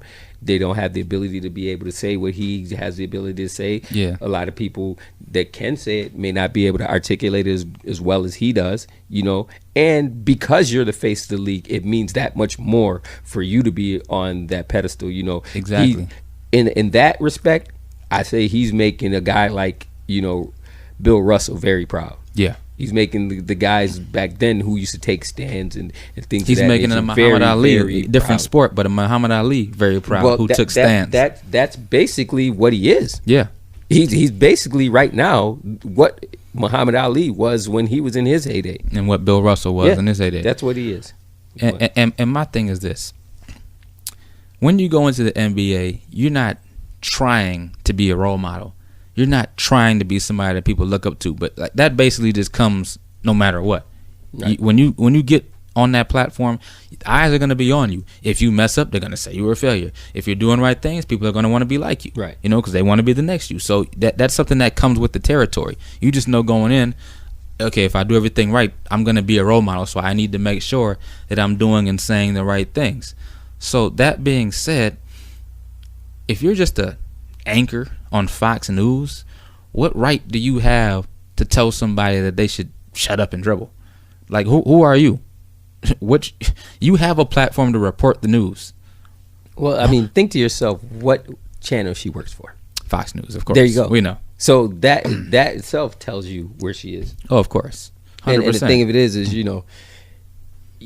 she may have been a wolf in sheep's clothing, but now everybody knows what you are. Exactly. I mean, you're just a wolf. There's no way that you can say that that was taken out of context because nobody asked you a question. Yeah, that was just like one of her your opinion and things of that nature. So everybody knows it. So she's been exposed, but for her, just, being lucky that she is who she is and wherever she is working, that won't even tarnish anything on her. That's probably going to make her, in the eyes of those who follow Fox, follow her, follow the president, that's going to be like, oh yeah, somebody finally said something. And she had that, she had that arrogant smirk. Like after the news went off, she was just high fiving, like ratings boost. But even with her talking about how ignorant and LeBron is, she didn't have all the facts straight. And I quote, someone gets paid $100 million a year to bounce a ball. LeBron gets about $35 million a year, not $100 million. Know your facts. Right. This is what happens when you attempt to leave high school a year early to join the NBA. LeBron graduated from high school on time. He didn't leave a year early. You can't leave a year early from high school to go to the NBA. He graduated. He went to the NBA. But my thing is this: LeBron James goes straight from high school to the NBA, and she looks at him as somebody who's ignorant that shouldn't be making statements like this. What about all the Army members and the Marines and the naval? Or how about the baseball players that can go straight from high school, or tennis players? But what I'm saying is, though, somebody that goes out of high school into the military makes comments, about the country. Do they have a right? They came straight from high school to the military. They don't have the quote-unquote education that, these Harvard and Yale and Princeton, dignitaries may have, with all their fancy education and their big words and all of that, because obviously LeBron James doesn't know how to articulate because he only finished high school. But what about everybody else? We wave this flag, and people have taken exception to people taking a knee because they say it disrespects the military. You hold the military in high regard, but there's a lot of people in the military who did not go to college. Correct. Why is LeBron less than them? Well, here's the funniest or thing to anybody me. else who goes into any field straight out of high school and is successful. The funniest thing when we talk about the military and things of that nature is, they fight for all the liberties that we get in this country. And after they go to war and fighting for reasons that's beyond them, things that they made themselves not believe in, and they still fight. And then they come home from war, and my personal opinion is anybody that served in war should come home a hero. You shouldn't. College should be free. Yep. There should be a house waiting for you with no bills that free you have to insurance. pay. Free everything. Yeah. Because you put your life on the line in a country that you know nothing about. Exactly. You're in the midst of gunfire, chemicals that you don't know how they're going to adversely affect you in life later. Things of that nature. A lot of servicemen come home, no heroes welcome. And just afterthought. Can't even get health care, can't get a home, can't even get a job. But you served your country. Clinical depression. I mean, there's a lot of things that go on. Forget the chemicals that they're exposed to that they don't know the effects. Say that didn't happen.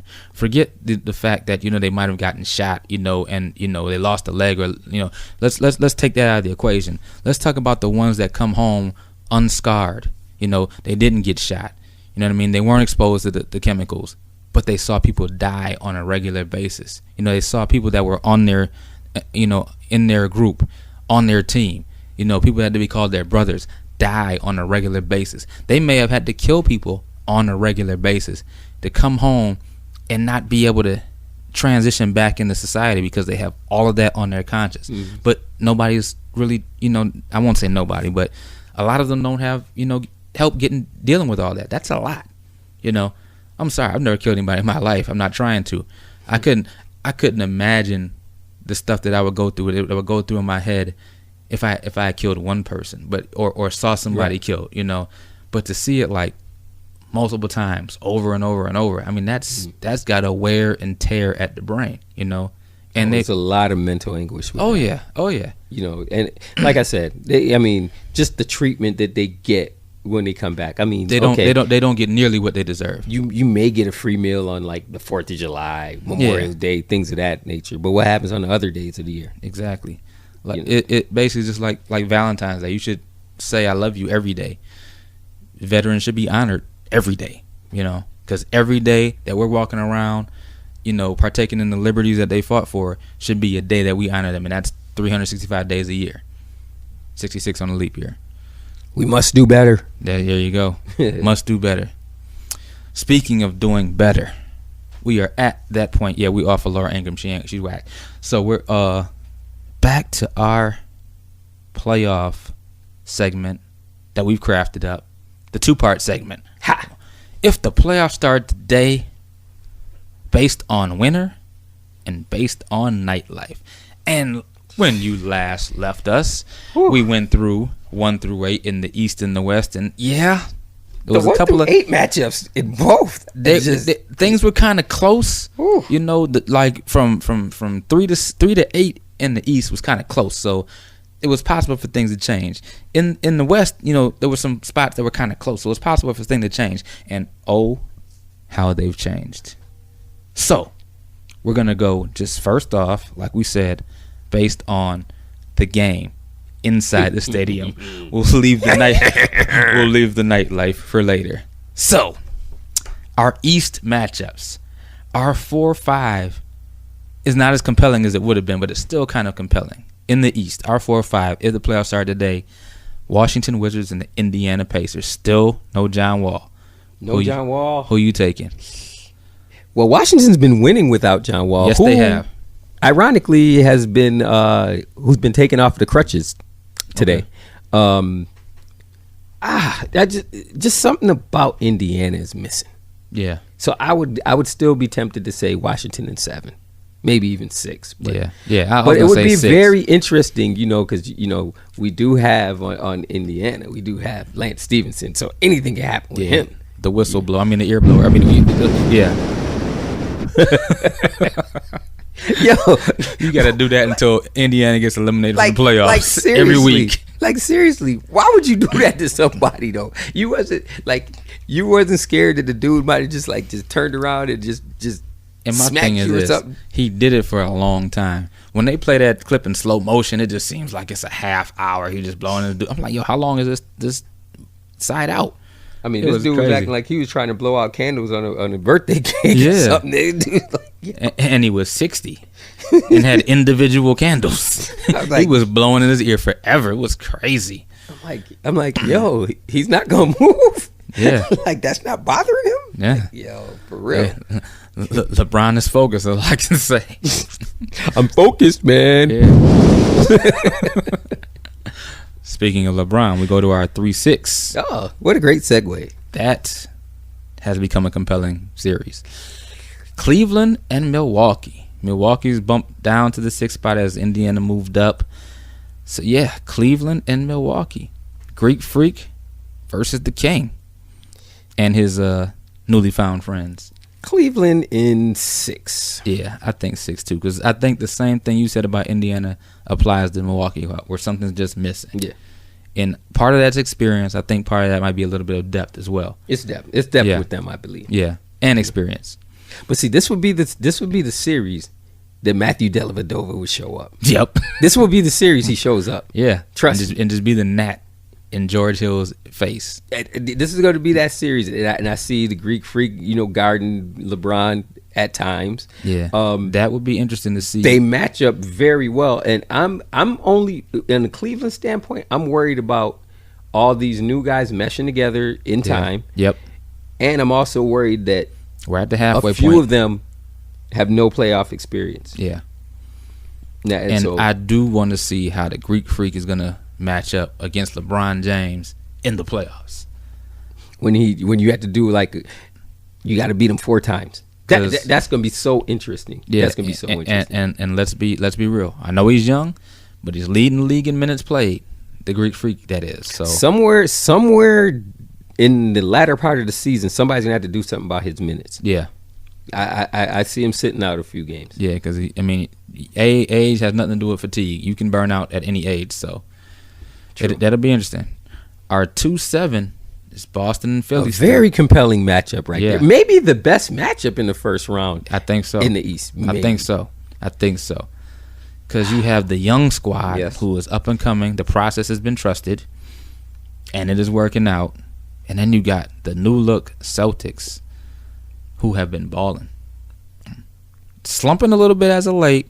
But I mean, teams go through these little pockets every season where there's like a little patch they hit where they're getting slumped. Mm-hmm. But I mean, they're still number 2 in the East, and they're not looking like they're slowing down. So I gotta take Boston in 5.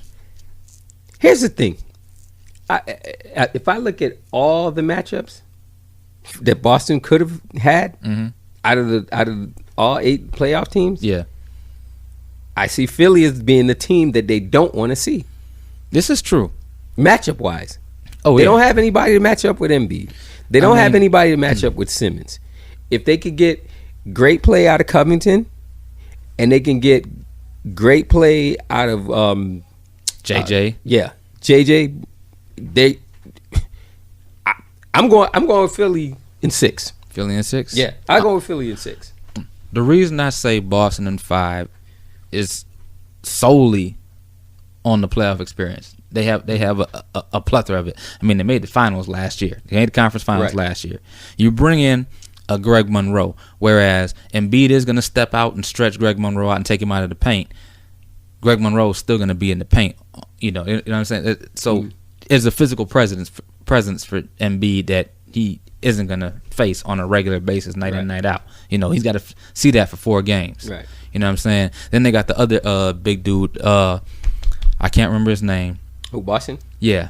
Can't remember his name off the top of my head. But, I mean, they have a couple of physical pieces in the paint. You know, you do have an Al Horford, you know, where we didn't think he was supposed to be the All-Star game. You know what? But I don't. What is he going to offer against Joel Embiid? Because I think when he does go out to the wing, that's somebody that can go out to the wing with him. And Al Horford on defense. Yeah, I don't think he has the foot speed to stay with Embiid with the plethora of moves he has. The reason why I picked Philadelphia is because Boston seems to me as one of those teams is if they drop one of the first 2 games to Philadelphia, they may not recover because they're still young, and you know, with them missing Gordon Hayward. Now, if Gordon Hayward was there, then it'd be a definite. I would probably pick Boston in 4. Yeah, but without having that and not having the superior bench, I just, you know, I think Philly could just surprise them. But the player to watch for Boston, I think, is Rozier. Yeah, he's a baller. Been playing. He's a baller. Keith Murray can ball. Now you see why they were so able to say, you know what, we'll send Isaiah over. Yeah, most beautiful thing in this world. Yeah. So watch out for him. If nobody didn't tell you before, I'm telling you, watch out for Rozier. And at the end of the day, they still have Kyrie Irving. That's true. You know what I'm saying? And not only that, granted, the same thing applies to Philly, but Philly's the 7th seed, Boston the 2nd seed. These teams didn't make any moves at the deadline. These are the same teams they went into training camp with. Right. That chemistry is there. And I just think that it's going to just hold over better well for Boston if you look at that. Right. You know? Well, I mean, you could say Boston made a move. They did get, you know, what's his name? Well, they signed Monroe, but they didn't make any trades. They didn't lose anybody. No, so they just picked them off the waiver wire. Bringing one player into the mix, you know, but as you know opposed what? to 4. He can help them because, you know, I mean, I think they need a little bit of toughness. Yeah. I thought that Morris was going to give him that, but I don't really see that with him. I think the tougher Morris is in Washington. In Washington, yeah. Yeah. If you could say such a thing, but you know, but we'll see. We'll see. Yep. But moving up to our number 1 versus our number 8. Toronto and Miami. That might be the second best matchup in the East because the only thing that I would love to see Miami would if they would have been a full complement of their team, nobody hurt. Because they had Deion Waiters. Because missing him is a lot. I mean, if they had him, I think they feel upset they had Deion Waiters. I think I was going Miami 4-2 because Hassan Whiteside with Wade in town is a different Hassan Whiteside. Yes. You know, they have a great chemistry, and I think we're going to see that play out throughout the second half of the season. But since Deion Waiters is out, Dragic is a solid player. I'm going to say Toronto in 6. I think Miami's going to push them, but I'm going to say 6. Toronto. I'd say 5. Toronto in 5. Toronto in 5. But the matchup I'm looking forward to is Ibaka and Johnson. Because when they squared up, because remember, Johnson is formerly a MMA star. And Ibaka, not allegedly, he is like killed wild animals with his hands. That you get to get at least 4 or 5 games of that. Them two battling. I can't wait. It's gonna be a lot of technicals in that one. I can't wait. Yeah, but man, he killed wild animals with bare hands. That's what they said. But at the same time, MMA too. Yeah, that's a good fight. That's like blood sport. Listen, I mean, the chokeout move is real. That's all I just say. That the chokeout moves is real. Yeah, and I don't think either one of them gonna tap out. And I can't see Ibaka taking one of those kicks. I don't see it. Nah, I don't see it. And then the forearms. I don't know. The knees. I don't know. To the face. And then I'm saying to myself, how did this dude come from MMA to basketball? How does that happen? Yeah, like that's 2 different training methods. And yeah. He's got to be the greatest athlete I know then. Yeah. How about that, Conor McGregor? But anyway, moving right along to the West. Our 4-5. Minnesota and OKC. I think that's a toss 'em toss-up game. I mean, Minnesota's at home. Minnesota's still very young. Yeah, very young. I'm gonna go with OKC in 7, and the reason being they have Russell Westbrook, and once he gets in his mind that he is not losing, he's not losing. And the way that Paul George plays alongside of him, I can't see them. I can't see them two losing. I'm gonna agree with you, but I'm gonna say in 6, and I'm gonna look at it like this. Same thing I said about Boston. They didn't make any moves at the trade deadline to get Paul George and Carmelo. They've been there since training camp. The chemistry is starting to flow. As you can see, they're moving up in the rankings. And like you said, when Westbrook wants to win, Westbrook wants to win. But now he's got Paul George, and I still think that Melo's going to show up in the playoffs. Oh, he's going to show up. Melo's going to show up. The thing about it is when the playoffs come, that's a lot. It gets more to the half court offense. The game slows down. When that happens, that's when you're going to utilize Melo. And I like Steven Adams. I was just going to say, watch out for him. He is quietly having a solid season. That's going to be an interesting. Steven Adams versus Cat is going to be an interesting matchup. You know what? I would like to see Steven Adams, get really physical with him. Yeah. Because if he doesn't, he's going to have his way. Because Cat's one of them bigs that can stretch the floor as well. He can shoot the three, he can drive and everything like that. But Steven Adams is he's an old school bruiser, boards and buckets. Yeah, a lunch pail workman. There you go. Just feed me the ball down low, and he doesn't mind getting hacked. Nope. I think he looks forward to the physical contact down there. And don't sleep on the defensive Robertson. Yeah, I like him on the defensive side. So, but he's out. He's out. Yeah, for the season. Well, that changes things, but I still got them in 6. And like I said, the only reason I picked them over Minnesota is Minnesota's still young, and for some reason I don't trust Wiggins yet. Yeah, it doesn't seem he has a lot of talent, but it doesn't seem like he wants to take the leadership role. And I like Teague, but I just don't. It's like his third team in like 3 years. And note the Thibodeau. You might want to use Jamal Crawford a little bit more. Yeah, just saying. Just saying. Do you realize you have him on your team?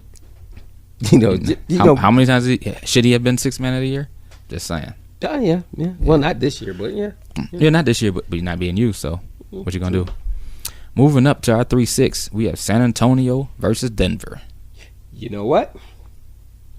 Denver is one of those teams that's flying under the radar that nobody seems to know about. Yeah. If you watch them, they have 2 guards that are both young, quick, and athletic. Well, you said if it's today. Yeah. So today, Millsap's not playing. But if by the grace of God, Millsap could get healthy, it'd be hard to say San Antonio walks over him. But see, this is the problem with Denver, and I don't mean this in a bad way. I mean this in a good way. How can the average basketball fan name 5 players on Denver right now? I can name maybe 4. You see what I'm saying? Yeah. Yet they're the 6th seed. So that's just letting you know. You might not know about them. That's actually, beneficial to them. Like you said, they're flying under the radar, so Denver could be dangerous. But see, and this is what makes them dangerous, in my opinion. Yeah. Because they're so young. Like I said, they have the athletic guards that are young. If they decide to just turn this game into a foot race when it's in Denver, that mile-high air, and the age of the San Antonio Spurs, that may be a problem. Yeah. That may be a problem.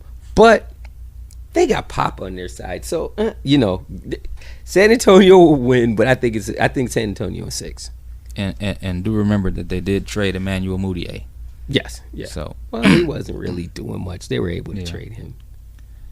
Well, let's see. Let's pull up the roster. Still got Wilson Chandler. Yes, they have Wilson Chandler. They have Murray, Richard Jefferson, Trey Lyles. Trey Lyles plays good off the bench for them. Trey Lyles is a baller. Another one of those Kentucky boys. They have Mason Plumlee. Like you mentioned earlier, they have Millsap. Yeah. They have Nikola Jokic. And he just had a triple-double. He had he had something like 30 points, 17 rebounds, and 17 assists. He's a baller. Yeah. And then they have the wily veteran, Devin Harris. Still looks like he's 19. Yeah. And Kenneth Faried. He plays barely now, but you know, I'm telling you, he's going to give him something in the playoffs. He's going to play in the playoffs. Things change, so we'll see. And Will Barton, you know, I like Will Barton on their team too. Yeah, so it's going to be interesting to see. But I still, you know, Pop will find a way. He'll find a way. San Antonio in 6. Yeah, I think San Antonio in 6. I'm gonna agree with you on that. 2 versus 7, getting interesting. Golden State, State, the one that's gonna hurt my heart, versus Portland. Because you got my favorite player going up against the Golden State Warriors. Yes, you know, Damian Lillard. Just, you know, that's the hometown for him. Yeah. So he goes hard at them, but you know, he just doesn't have the bench. Yeah. He doesn't. You know, they Sport don't have. gas isn't there. They don't have as much as Golden State. I think every game they'll probably pressure them enough. They'll be in it to stretch the games. But I see Golden State in 4. Yeah, I think this is a sweep too. Because, yeah, I can't think of, other than the backcourt, I can't think of anybody who's going to be that game changer. Right. That, like, well, if he shows up, then we might have a problem. I don't see that because, let's face it, Golden State is deep. You have Steph Curry. You have Klay Thompson. You have Draymond Green. You have Kevin Durant. You have Sean Livingston off the bench. You have Andre Iguodala off the bench. You have David West. I mean... And David West is playing really good. This is his retirement year. He said he's going out with a bang. So, I mean, yeah. Not just went 7 deep right there. I mean, and the problem with Portland, to me, is they're a little thin in the front court. Yeah. You know, so this would be one of those series where I could see Draymond just causing havoc defensively and offensively. Because he can guard all 5 positions. So I see this being one of those series that Draymond's going to control the series. Could be his coming out party. Like, he'll control the series, and Kevin Durant will be the finisher. He'll be the one to finish him. Yep. So I see that. All right. And our 1 versus 8. Houston and New Orleans. Gosh, if only Boogie Cousins was still. If Boogie was there, he might not be the AC. That would have been a great series to see. But I would have to go Houston 5. I was going to say the exact same thing. I think New Orleans steals 1 just on the strength of AD. I can't see AD allowing himself to get swept. I think he's going to have one of the monster triple-double type games where he just fills the stats and has like 40. Yeah, he's going to have 40. It's going to be one of those 40, 20, 10s, yep. You know, and then it's going to propel him to being like, oh, well, whoever's going to throw all the money at him, yep. You know. So, it's going to be his spotlight, and he'll shine. He'll shine. But Houston balls in the first round. So yeah. And CP3's there, and Clint Capella's there, and they're just a well-oiled machine right now. I think this is a series where you're going to see Ryan Anderson have a good series. Oh, well, he's just buckets anyway. I think he's going to average about 20 this series. Yeah. And hey, don't sleep on Gerald Green. He's the X factor, really. Yeah. Do not sleep on Gerald Green. But did you notice that since he's gotten there, like, he's been the spark, but with him being the spark, now you're starting to see Trevor Ariza taking the back seat now. Yeah. A little bit. But see, Trevor Ariza doesn't really have to be a scorer because he plays defense. Yeah. He plays defense, so that's where you want him. And the thing that makes Houston better than what they were previously is they have people who will commit to defense. And let's not forget the one elephant in the room. Eric Gordon is healthy and balling. Yeah. You know, when you have a healthy Eric Gordon and he is playing hungry, you got problems in your hands. I think we have to give him the 6th man of the year. Yeah. Only because, you know, Lou Williams will start too many games now. So, yeah. So he's a 6th man of the year, and he's hooping. Yep. Now if Lou Williams stays on the bench, then he's getting it. But I don't see that happening, right. Especially not with Blake gone. True. So now, as we go back to the East, and we talk about the East, my brother, to the East. Let's talk about these matchups: Washington versus Indiana, Stadium versus Steak and Shake. Of course, you're gonna go with Washington. Yeah, definitely, hands down. But like I said, I've been to Indianapolis, and I've had Indianapolis is not a slouch. Time in Indianapolis. Yeah. Every time I've been there, it's one of those sleeper cities that you go to. You're like, I didn't know it was like that. But I still think that John Wall is taking Oladipo out the stadium and getting him hammered. Yeah. And you're going to have that off game. Yeah. Jeez. Can you just imagine after every game in DC? Yeah. Just because they're going to have the whole DMV area there. It's going to be crazy. And then I digress. Why did this series have to happen? What is the nightlife going to be? Cleveland versus Milwaukee. The only thing I can say, the Flats in Cleveland. I was gonna say you could go to Cincinnati, but that's too far away. That's like Cincinnati. That's like 5 hours. Yeah. I mean, that's Columbus, baby. Unless you 19 and Detroit's closer. I mean, like the young cats. Detroit's close. Yeah, I don't know. it's a struggle. What's close to Milwaukee? Jesus, I don't. Chicago. I'm just joking. I have no idea. And that's that. I don't know. Minneapolis, St. Paul. I don't know. That series might go 7 just because they have nothing to do but focus and watch film. See, that's a series where like a nor'easter could just ruin everything. Yeah, everybody just snowed in. Yeah, that'll be the series that gets ruined. Man, they might just sleep at the stadium. I mean, I'm just looking just with a broad overview. Could there be a worse series? As far as nightlife, could this be the worst? I think that is hand down the worst matchup on the schedule as of right now, and potentially even if the balance shifts. Yeah, I don't think it gets any worse than that. No, that's the worst possible. That's the worst possible matchup you could come up with. Yeah, East and West. That's the worst. Wow, absolutely, it's crazy.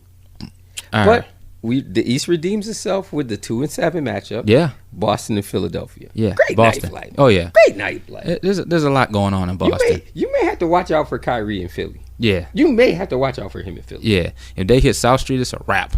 You got to watch out for him. Yeah, and also give the people a disclaimer. Philly niggas is not playing. They're not playing. Be careful. Shot the beans. Shot the state property. Be careful. Yeah, and especially if Meek Mill wins that appeal. City going crazy. City going crazy. Hold up, wait a minute. Y'all thought it was finished. You know what I'm saying? Come on, man. Whew. Yeah. But the next series, let's just hope it stays 1-8. Come on. Oh my goodness. Toronto and Miami. Oh my goodness. Whoa. OT. Maybe. Well, there is another series that could rival it. Oh yeah.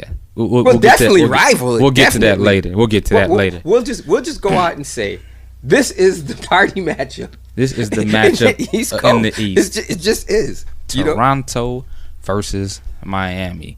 God forbid the NBA doesn't go into August in this Caravana season. Wow. Oh my goodness. Whoa. Miami nightlife. The floats, the costumes, just everything. Whew. Miami nightlife. Ooh. South Beach, Miami. Listen, if I'm Dwayne Casey, if I'm Dwayne Casey, I would have to tell them, you guys cannot go out. Since you guys want to party, we'll just bring Drake the whole time, and you guys just have Drake just do a concert in a hotel. If I'm Dwayne Casey, I'm probably gonna say, you know what? There's a day between games. We're staying in Orlando. Kissing me. You need to be around little kitty happy go lucky stuff. Like y'all need to be around Miami in the South Beach area, the city that goes down. Yeah. Maybe I would go to Tampa. Maybe I'd just go to Tampa just to get away from it. Yeah, because that's all on the other side of the coast too. Yeah, just get away from everything. We'll come back in the day, because man, if Rick Ross get a hold of them dudes, if they get in contact with Khaled. But see, this is the problem, because now Toronto has Drake, who is down with all of that. Yeah, Drake. Think about it. They can't bring Drake. Drake's big in Miami too. They can't bring Drake with him. Dwayne Casey can't do that, because if he brings Drake and Drake brings all the OVO, party next door. Jeez, it's a problem. What a matchup, though. It's a problem, man. Let me see if I can get a ticket to one of these. I have to be there. I have to be there, whether it's in Toronto or Miami. Because my thing is this: not only is it going to be a good game, the after parties. Gosh, you know what? How are you going to be a hooper knowing that there's an after party? Somebody better get the memo to Hassan Whitehead. Kyle Lowry going to disappear by game 3. It's going to be a rap with Kyle Lowry. Somebody better find DeMar DeRozan. I'm trying to tell you. He from Compton. I think he okay with that. I think he used to that. But Kyle, used to it. But I can see him in a bender at like the Clevelander or something. I can see it. I'm telling you. Shout out to the Clevelander. Be there soon. November. And hey, the ultimate Miami fan is gonna probably try and invite the whole Toronto team. Dan Le Batard gonna be out there trying to sabotage Miami. Not Miami, Toronto. You know that Toronto's bus is gonna find its way to live.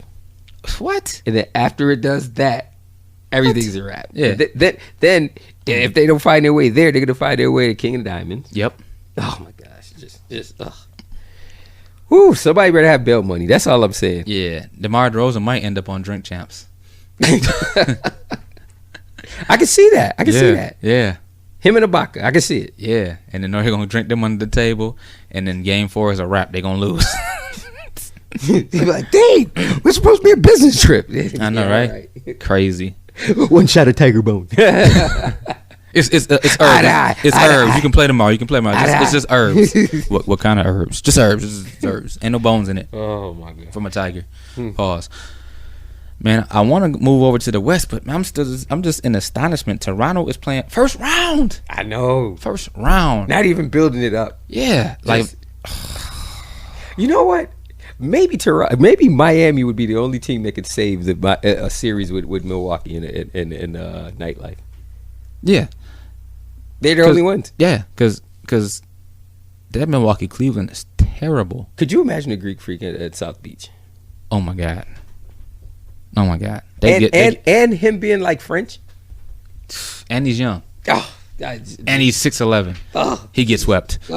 They get swept. They'd be like, he's come up with the worst career numbers in a series ever. I know, right? Who I'd be really worried about. But he'd be smiling in every interview. I'd be worried for Jabari Parker in Miami. I'd really be worried about him. Yeah. I'd be worried about Eric Bledsoe too. He might not even show up for the next game, for one of them games. I can see it already. Somebody slip him a Mickey or something. I can see it. Yeah. I'd be worried about Middleton too. You know what? He looked like he on the low, like get lit. You know what? I think so. Yeah. He strikes me as the person that buys out the whole VIP. But on the flip side, going back to Toronto, I think Hassan Whiteside will wild out. Yeah. You know who Toronto would be perfect for? Goran Dragic. Yeah. Could you imagine him in Toronto? Yeah, he might amongst his people. He might be the life of the party. Oh, wait a minute. He might be like, I'm dipping in Montreal. Like, dude, you can't do that. I'm going. But let's not sleep. Toronto is popping. Of course it's popping. But it's not far from Hamilton, which is popping on the low too. Yeah, no, Hamilton is popping. The spots. Yes. They got the spots. We used to go to Syndicate back when I was in college. Wow. Man, Hamilton is popping. Wow, you called the name, bro. You called the name. Yeah. Ooh. Syndicate used to be popping, man. Boy, the party's over the border. And we still in the East, ain't we? Yeah. That series is crazy. But, ladies and gentlemen, that is not the best one. Arguably, there's one better. Arguably. Yeah. Yes. It's a debate we're going to have. There's one better. But before we get to that, Minnesota, OKC. What's going to happen there? Not as bad as Cleveland, Milwaukee. No. But not much better. At least we have Paisley Park to go to. Yeah, we can go see the Prince Tribute. We could go see the stadium where the Super Bowl was played at, even though Minnesota didn't play in that. Right. Maybe catch a Twins game because baseball going on by the time playoffs go. But OKC will eat good. Oh yeah, good eating. Yeah, that one's not as bad as the Cleveland Milwaukee one. Because my thing is this: all you're gonna eat in Milwaukee is cheese and beer, which doesn't equate well to basketball. No. And in Cleveland, what's Cleveland known for? LeBron James and losing. Yeah. So yeah. Cleveland, Milwaukee. Or Charles Barkley throwing the guy from Rochester through the window at a bar. Yeah. Well, we know there's a bar. Yeah. Everywhere has a bar. Yeah. Could you imagine what the bar would be in OKC? It's probably like the bull riders and stuff like that. It's a saloon. Mechanical bull. It's a saloon. You got to walk in with your vest and your chaps like, where do I get a beer around here? You know, one of those kind of places. Yeah. Skinny jeans are welcome with Spurs. Speaking of the Spurs. Wow. Charles Barkley would really love this matchup as much as he likes San Antonio. Yeah. Like the Spurs. The Riverwalk and the Fat Ladies. This Spurs and Denver. This, I say, is an interesting matchup because here's the thing. San Antonio is in Texas. Let's better make a mistake. Somebody better watch that whole team, including Pop, when they get to Denver. Because if Pop get it popping, if he get to a dispensary, that's what I'm saying. Can you imagine the things that would come out of his mouth? And I'm gonna tell you like this: how many games did you say you seen Kawhi play this year? 7. They did say medicinal marijuana is a healer, right? Yes. Could he be looking for the fountain of youth?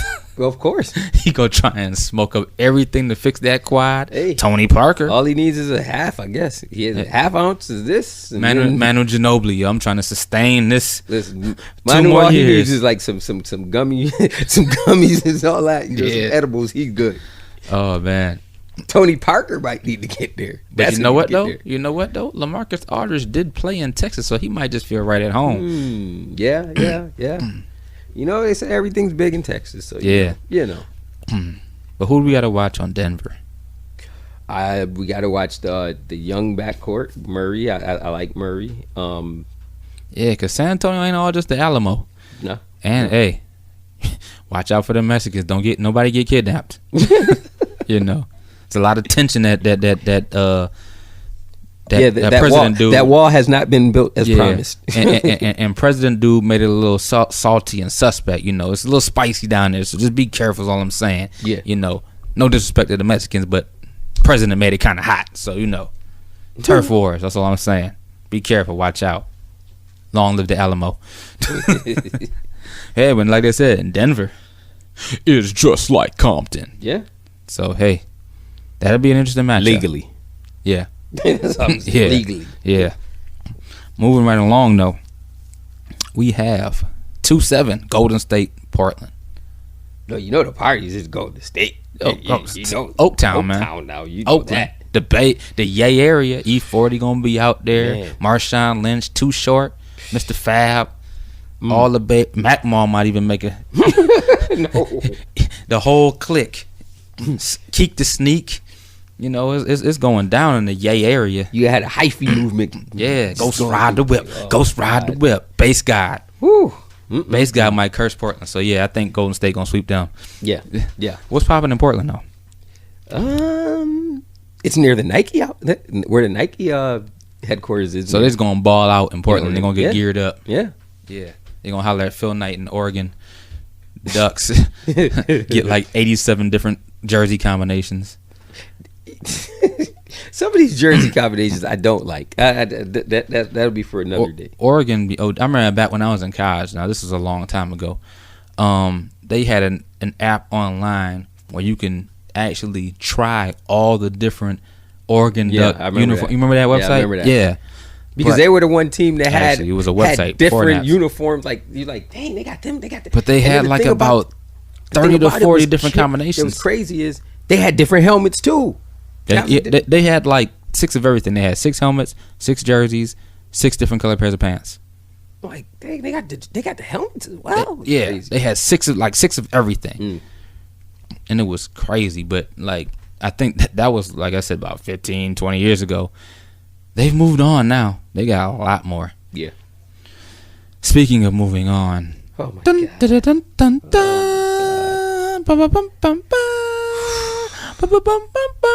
How is anybody even going to play the games in this series?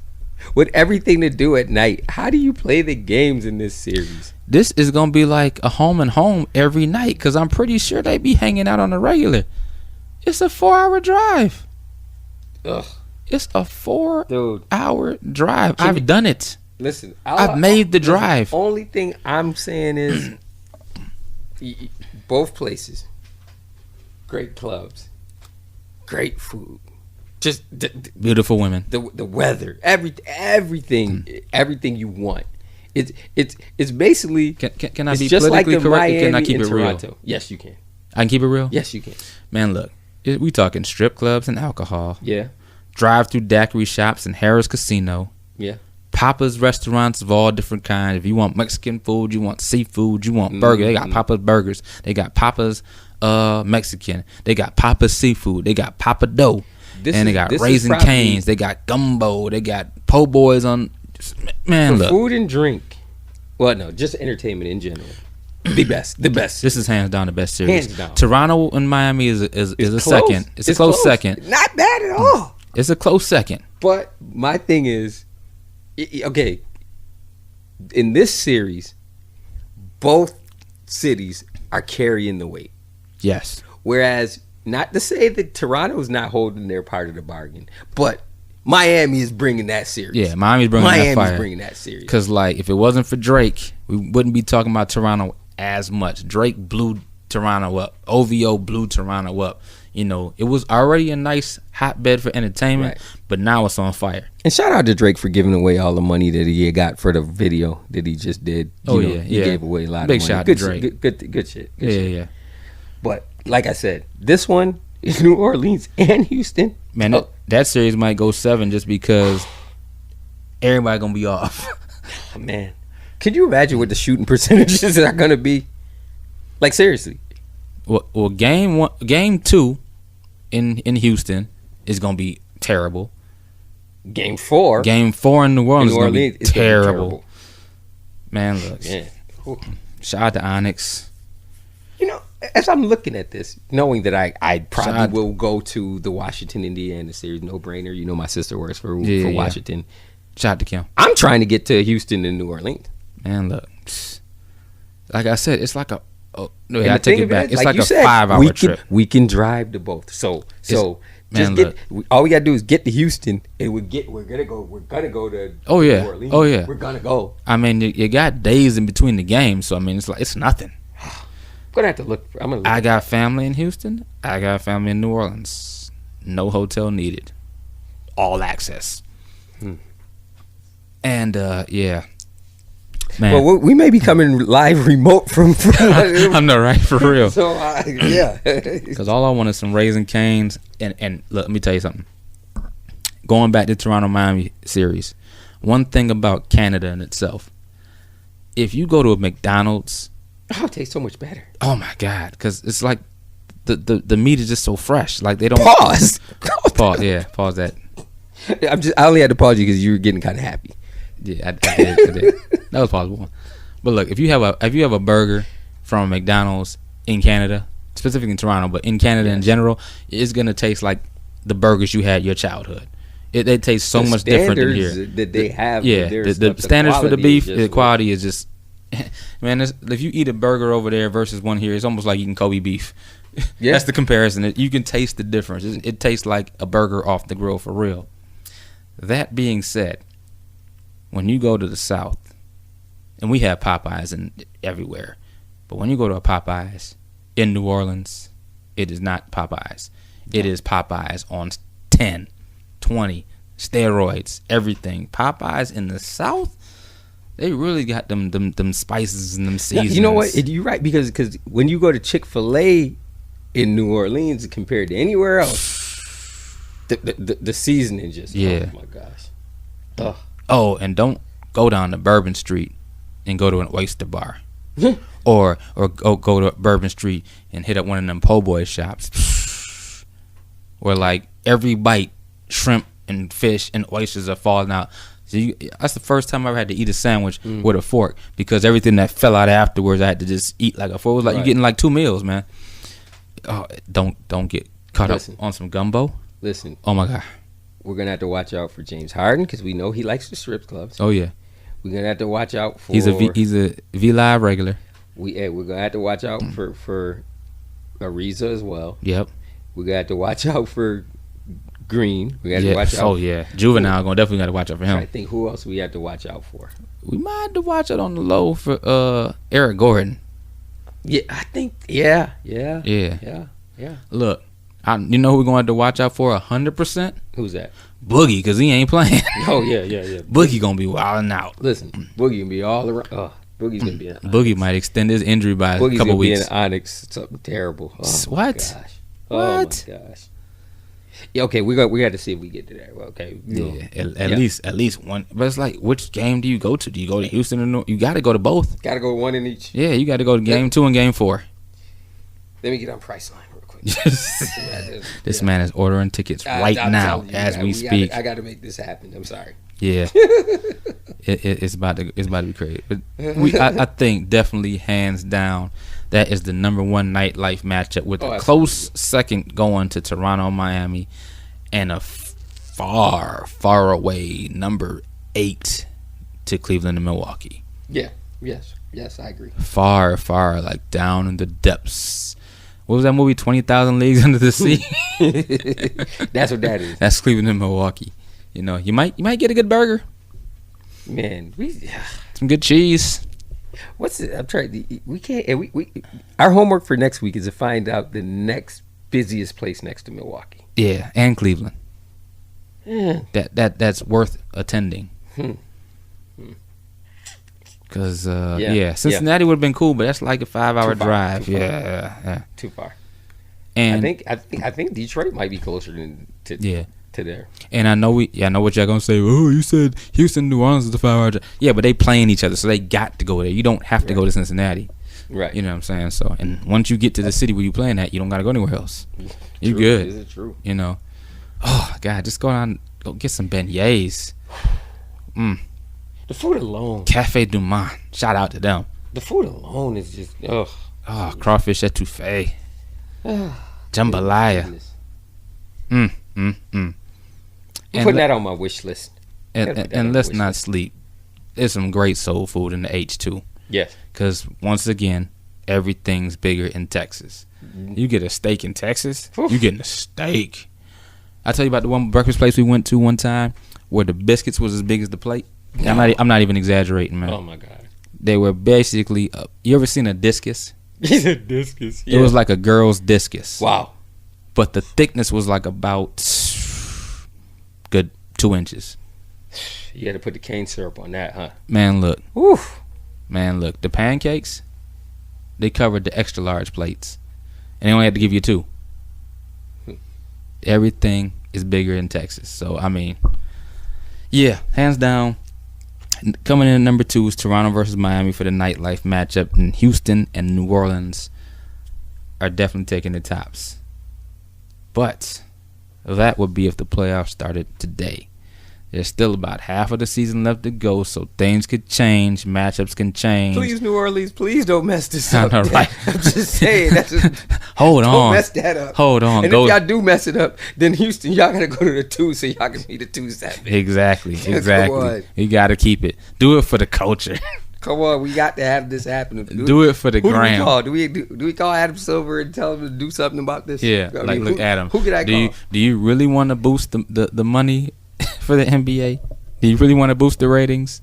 Make sure this happens. Oh man, just think, chucking them on location out there. Oh my God. Just imagine the segments of Shaqtin' a Fool in either city. What? and then at the end of the day, the courtside celebrities in both of those matchups. Oh my God. Toronto, Miami, Houston, New Orleans, that courtside is gonna be crazy.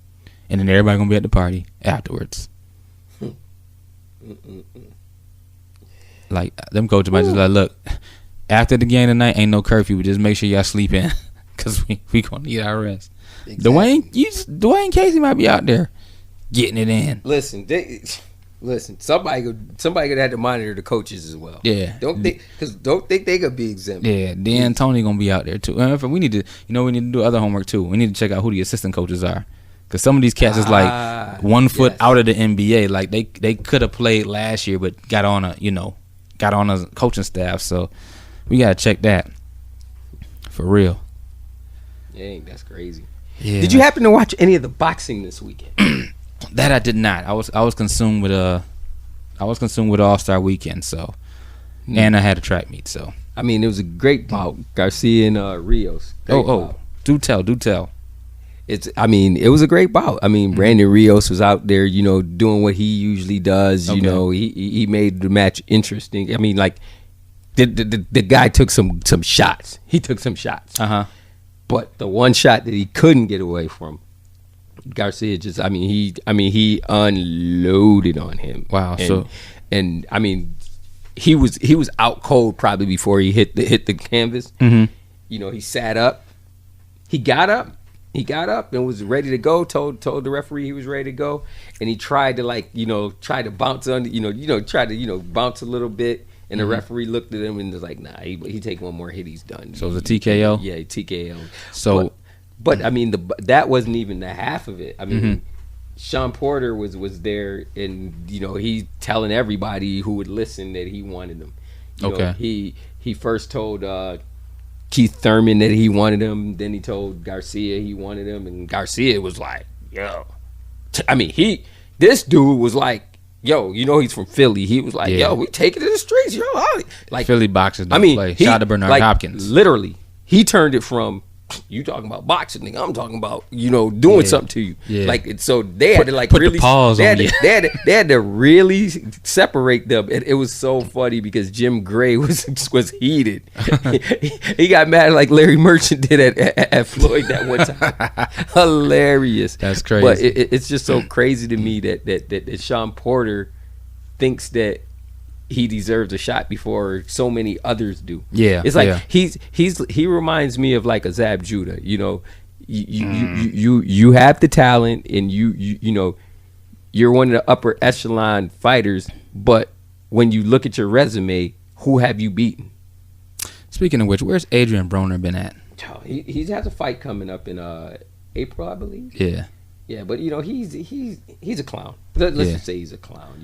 Yeah. I do respect him in the ring. I will say, because I'm like, I did not like him. I'm like, man, this dude is just like you said. He's a clown, man. Right. Like the stuff he does in the interviews and the me. I'm like, this dude, what's wrong with this dude?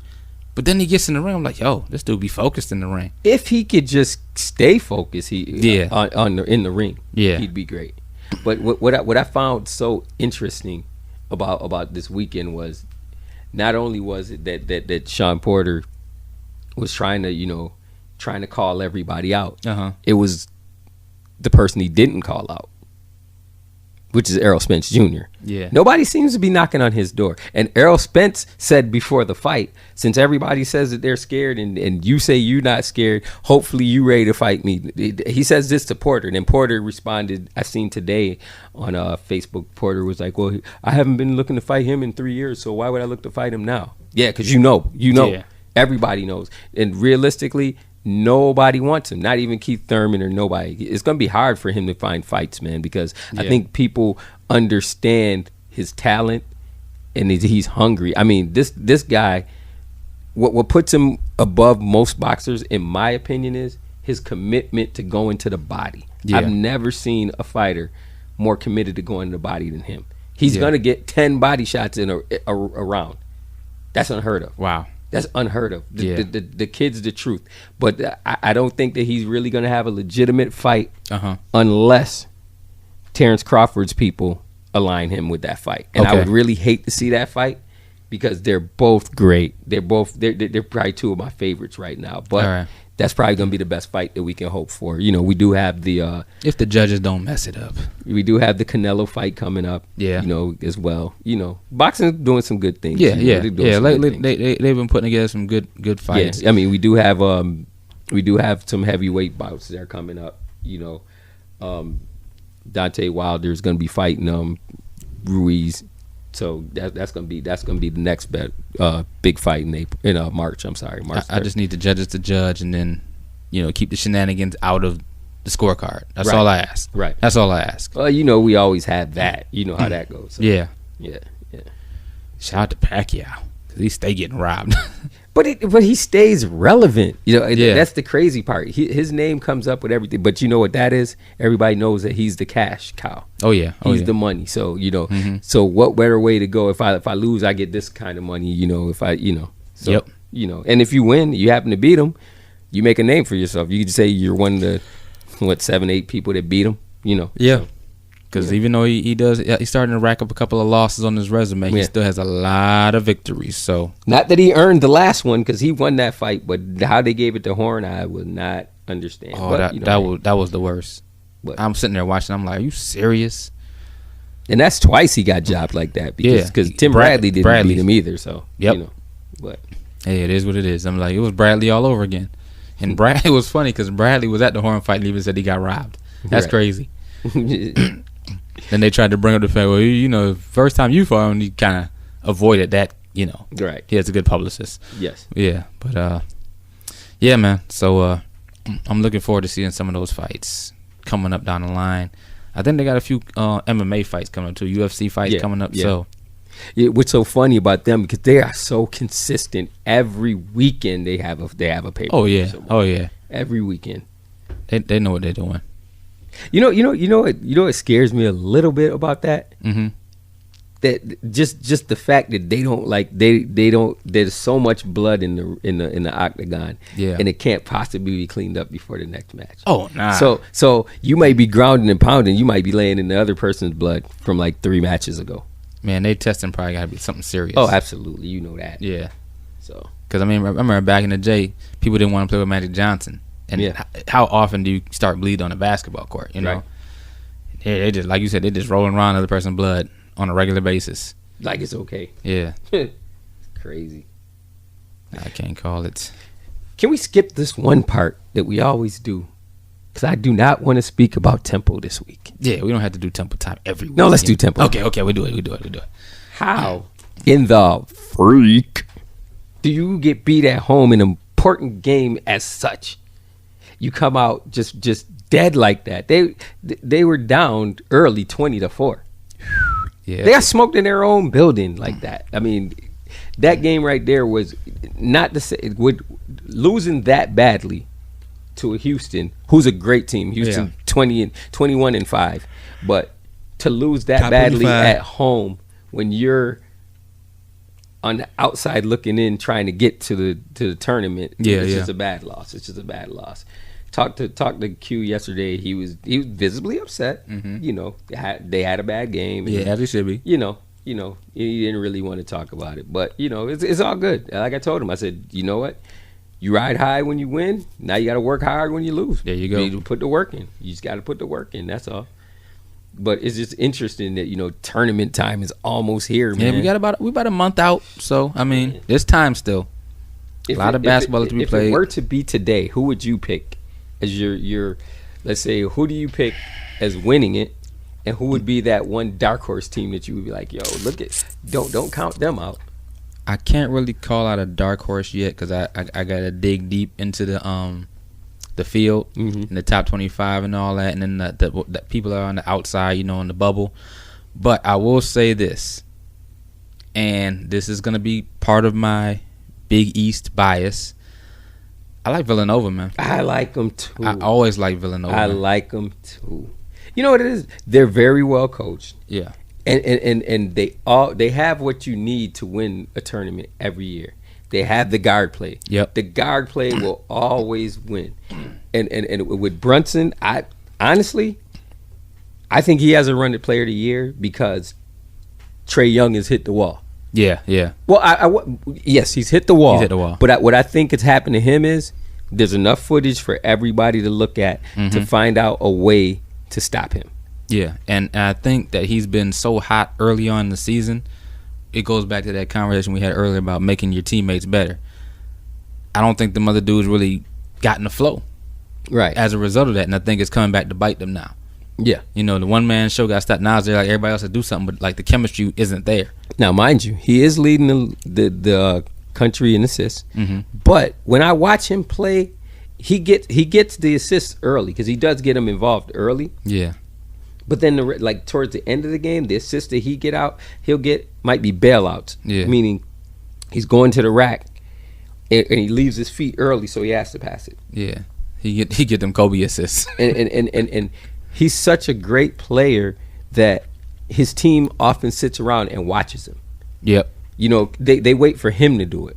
When in essence, instead of keeping the offense moving, he needs to, you know, move without the ball sometimes. You know, get the ball out of his hands so that everything doesn't collapse on him. Maybe run some plays where he can come off of screens and things of that nature. But I don't see him really doing that because, you know, him being the point guard, he has the ball in his hands a lot. So you'll notice that out of the 35 seconds, he's going to dribble at least 30 of it. So, you know, a lot of the times when he is getting shots, he's getting shots when the clock is running down. Yeah. So they're rush shots, they're not even really good shots. But and I think that's a credit to these new teams who are playing them pretty tough. They're putting bigger defenders on them and they're getting physical with them. How do you see his game translating to the NBA? Because you know, Screaming A. Smith said that he thinks he's too small and that he's been exposed already, and that. And I agree with him, and I said that early with him because I said you know, we've seen this before, and people were like, no, yes we have. We've seen this with Jimmer Fredette. We've seen this before. We've already seen it. So what he's going to have to do is he's going to have to change his game because I don't think for one, I don't think he's quick enough. Can he shoot? I know he's not strong enough. He can shoot it, but everybody's seen your resume, so they know how they had to play you. I don't think anybody's going to, because there's a reason, what I tell people, there's a reason why these guys shoot 3-point shots from such long distance. Reason being, they're smaller in stature, and their mentality is, if I'm shooting it from way out here, you're not coming out here to guard me out here to shoot it. Exactly. Because you don't expect me to pull a shot from 40 feet. So if you're going to just back up until I get to the line, then I'm going to pull up before I get to the line. You understand what I'm saying? So unless you're a Klay Thompson, 6'7", and you know you just have range. But that's why you see a lot of the smaller guards shooting long distance shots. Yeah, because they're really open looks because nobody's coming at them like that. Exactly. But, you know, like I said, you live by the three, you're gonna die by the three, and that's what's happening to him. He's got to find a way to get himself some easy baskets. Has to find a way to get himself to the foul line as well. You know, you know, a lot of times all you need to do is go to the foul line just to see the ball go through the basket, and then you know that gets you started. Yeah, when in doubt, there's always a Sam Cassell highlight reel out there. Oh, absolutely. Best mid-range game in the NBA ever, in my opinion. Ever? Mid-range game? I would go with Andrew Toney, but that's just me. I would go with Andrew Toney. Interesting. But not to say, because Sam Cassell did have him. Sam Cassell tough as nails. Yeah. But did you happen to see the Kansas and West Virginia game? No, I did not. The only reason I ask about that game is there was a stat in the game, and you know me from being a high school official. Yep. Kansas shot 35 free throws in the game. Guess how many free throws was West Virginia shot? How many they shoot? 2. 35-2? Yes. Are you serious? How does that happen? Now, mind you, let me give you a little secret that what was West Virginia just shooting threes? No, but they shot a lot of jump shots, but they should have been to the line. Okay. 2 times, come on. Yeah. But what we do as officials, we discuss things like that. Yeah. We let's say if a game is going along and let's say my team's playing against your team. Yeah. And I see that your team is in the bonus early, and my team only has 2 fouls. We'll discuss it damn, it's 8-2. We might, so maybe if it's a touch foul, we'll let it go. Just because, just to kind of even, you do stuff like that. Yeah. But I mean, 35 free throws to 2. I can see if you said 10, and I still got a problem because it's only 10. Yeah. But 2. They shot 33 more free throws. Listen, that's ridiculous. I would like 2 free throws is like 1 foul for somebody to find. That's like 1 shooting foul. Yeah, I would like somebody to find, if they can, any other game that a team only shot 2 free throws. Or I would like to find any other game where it was a 33. Now see that you won't find. A difference of 33 free throws. Right. 35-2. That's crazy. Like I said, because obviously they didn't get into the bonus. Either they got into the bonus and one time and that was it, or they had one shooting foul and that was it. Either way, that's crazy. Their defense is that good. Who won the game? The team that shot 35 shots. Ironically enough. Just saying. I mean, what do you say as a coach? Because, Coach Huggins was irate at the end of the game. And that was the first thing he said at his press conference. Is like, yo, I've never been associated in a game that my team has only shot 2 free throws. That's like the other team shot 35. That's like getting no second chance points. And he made a great point. He said, after the end of the game, we're going to have, some 18, 19, 20-year-old guys answering questions as to, how come you guys only shot da-da-da-da. They're going to answer all these questions and stuff. They got to sit in front of the media and be accountable. How come the referees can't sit here and say, why did West Virginia only get 2? Answer the question as to why did West Virginia only get 2 free throws? Yeah. And that's correct. We're expecting young men to, after losing an emotional game, to come and be professional enough to conduct themselves in interviews, but then you have referees and officials who make calls that determine the outcome of the games, and they don't have to answer to anything. Yeah, that was such a big statement. When I heard that, I was like, it's wow. been like that in the NBA as well. Anytime you make a comment about an official, you get fined. But in the NFL, you make a comment about an official, what he also said that made a lot of sense too is he was like, I don't understand how at our level and at the pro level, nobody is holding the officials accountable for trying to be as big a part of the game as the players. Exactly. Because my thing is this: I'm a track and field official, and every time we have a track meet, we have like actual. It's kind of like when you go to a restaurant and they say, "Hey, tell us what you think about your service." And that. Yep. We have that for officials. So for every track meet, they have to fill out, a review of the officials. So if you have, get good reviews, you're good to go. But they can give you bad reviews. Yep. And you just have to eat that. And the head of officials will say, okay, you need to work on this. You need to do this better. Or you know what? You're getting great reviews on this. Keep doing this. Why shouldn't we hold college and professional officials to that same accord? I mean, at the end of the day, we want them to be getting better. So they need to be held accountable. Right. That's almost like when we do our high school officiating, we get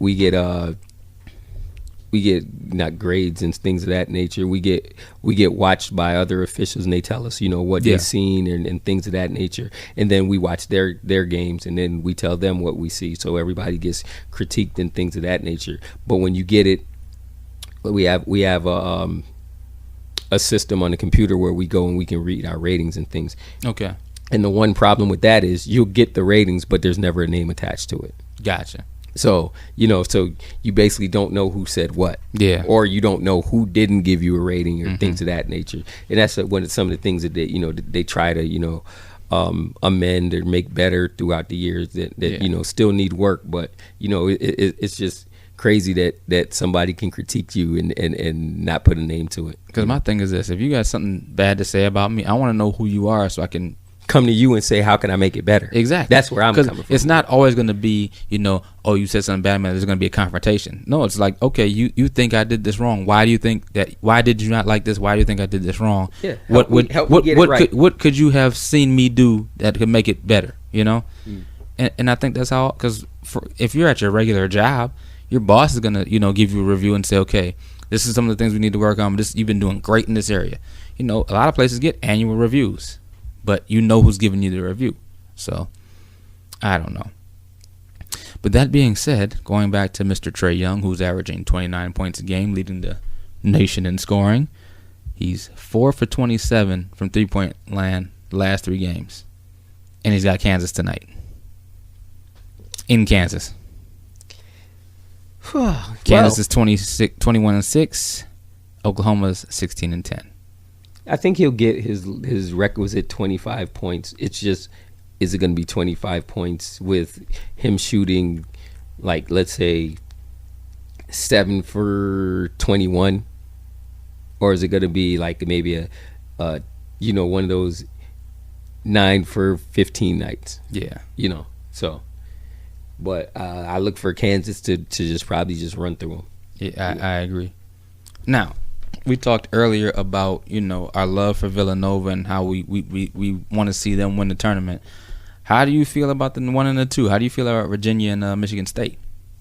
I love Virginia because they're committed to playing defense. I don't trust Michigan State only because of the talent that they play against in the Big Ten. Yeah. Because realistically, they're only playing against like Ohio State and Purdue and Michigan. But and then surrounding everything surrounding the team as well. Yeah. You have your coaches kind of in the midst of the whole Michigan State fiasco. Yeah. He's solely in the middle. Yeah. I think somewhere in the tournament, that's going to be a problem for them on the road. I was going to say that. They're going to go on the road. It's going to be a distraction. And people are going to heckle them throughout the whole game, just saying stuff, about that. Yeah, and we have to remember, these are college kids. Right. Some of them aren't even old enough to drink yet. So that's a lot of pressure to be getting heckled. And I've been to college games. Yeah, and especially if that's not the narrative that you want to own. Yeah. That you have nothing to do with. It's unfair to put that on a young college athlete. But it's not that the fans aren't sympathetic to them or what have you. Yep. We want to win, and a part of us winning is to get you out of your rhythm. And if me saying this is going to get you out of the rhythm, then so be it. It's a one and done. So if you lose today, you're done. Don't worry about it. See you. God bless. Good night. Yeah. Yeah. I got a question though. Mm-hmm. Have you ever seen a tie in the rankings? Couple of times. Yeah, because right now Gonzaga and Texas Tech are tied at the 6th spot. I can't remember a time seeing that. That high. Never really have I seen it in the top 10. I've usually seen it like in the top 20. Yeah. Man. Yep. Gonzaga creep back up there, huh? Yep, 25-4. Tied for Texas Tech, number 6, and Texas Tech is 22-5. 2 teams that nobody's even talking about. Yep. Crazy. And of course, Duke is up there at number 5. Here's the thing that where's Carolina? 10. Just last week they were like 20. They got like what, 7 losses? Right? 21-7. Is there anybody else in the top 10 with 7 losses? No. Correct? What's the next closest? 5, 4? Kansas with 6. Okay. Well, it makes sense. The big name programs. But dig this. North Carolina is 21-7, right? Mm-hmm. At number 10. Mm-hmm. The next 7-loss team, Ohio State, 22-7 at number 16. See? That's my point. Is it just Auburn and Cincinnati are right behind North Carolina. Cincinnati is 11, Auburn 12, both 23-4. So Cincinnati loses 1 game, which was yesterday, in the week. Yep. And they fall from 5 to 11? Yep. And Duke jumps from like 11 to 5? Yep. Wow. And both of them have more losses than Cincinnati, correct? Yep. Yeah, I thought so. Cincinnati has 4 losses, and Cincinnati and Auburn have 4 losses. Unbelievable. Ahead of them are 1, 2, 3, 4, 5 teams with more losses. Duke, Texas Tech, Kansas, Purdue, and North Carolina. I'm just going to go ahead. It's the ACC bias. That's what I was going to say. The bias. And, you know what I mean? And it makes me so mad this series. The ACC in college basketball is kind of similar to Ohio State in college football, because, like I said, I think on the first episode, if Ohio State had been in that tournament, that playoff, I would not have been surprised. I didn't think they deserved to be there, but I wouldn't have been surprised, because the fact that they were right there on the outside looking in, they, with 2 losses, they gave them a chance to get in there. And I feel like Duke and North Carolina and Kansas, who was always choking. When's the last time Kansas won a national championship? Wow, good question. But how many times have they been in the national championship and choked? A lot. Yeah, they choked our Syracuse Orangemen. Yes, they did. But how many times have they choked? I think the last time they won it would have been, let me see what year. The 80s. No. They won recent, didn't they? Yeah. but I can't remember what year. But wasn't that when? Was that when? Was Chalmers on the team then? Mm-hmm. Let Yep. me look that up. That's when they beat Memphis with Derrick Rose's team. When they should have won, but Derrick Rose blew it because he didn't foul. I don't know. Yeah. So yeah, but it was back then. I think it was 2008 when they won it. Yep. So, but it is what it is. These are the flagship teams, and they get every break.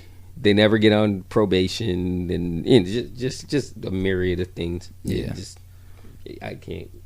And what's up with that too? Because think about all the fallout that came from that. Right, like it was kind of like at the beginning of football season with all the coaches that got suspended and fined and fired and all of that. Oh, the FBI says that there's a whole new 30 programs and coaches that are going to be on that are going to be tied into that. That's what I was looking for. It's I'm coming like, up. come on. So the thing that they're trying to weigh in is, do they bring out the names of the 30 before or after the tournament? It's gonna be after the tournament. Tournament makes too It's much going to be money. after the tournament. Because my thing is this. I would have loved for it to be before. If Patino was implicated and in turn gets fired, right? Mm-hmm. You're telling me he's the only head coach? Yeah, as dirty as the NCAA is. That he was the highest paid coach in college basketball. Yeah. I never knew that. Yeah. I mean, not that But I he cared, was the only head coach that's been implicated thus far. Right. And I'm just saying. There's more. Oh, yeah, of course. There's more coming.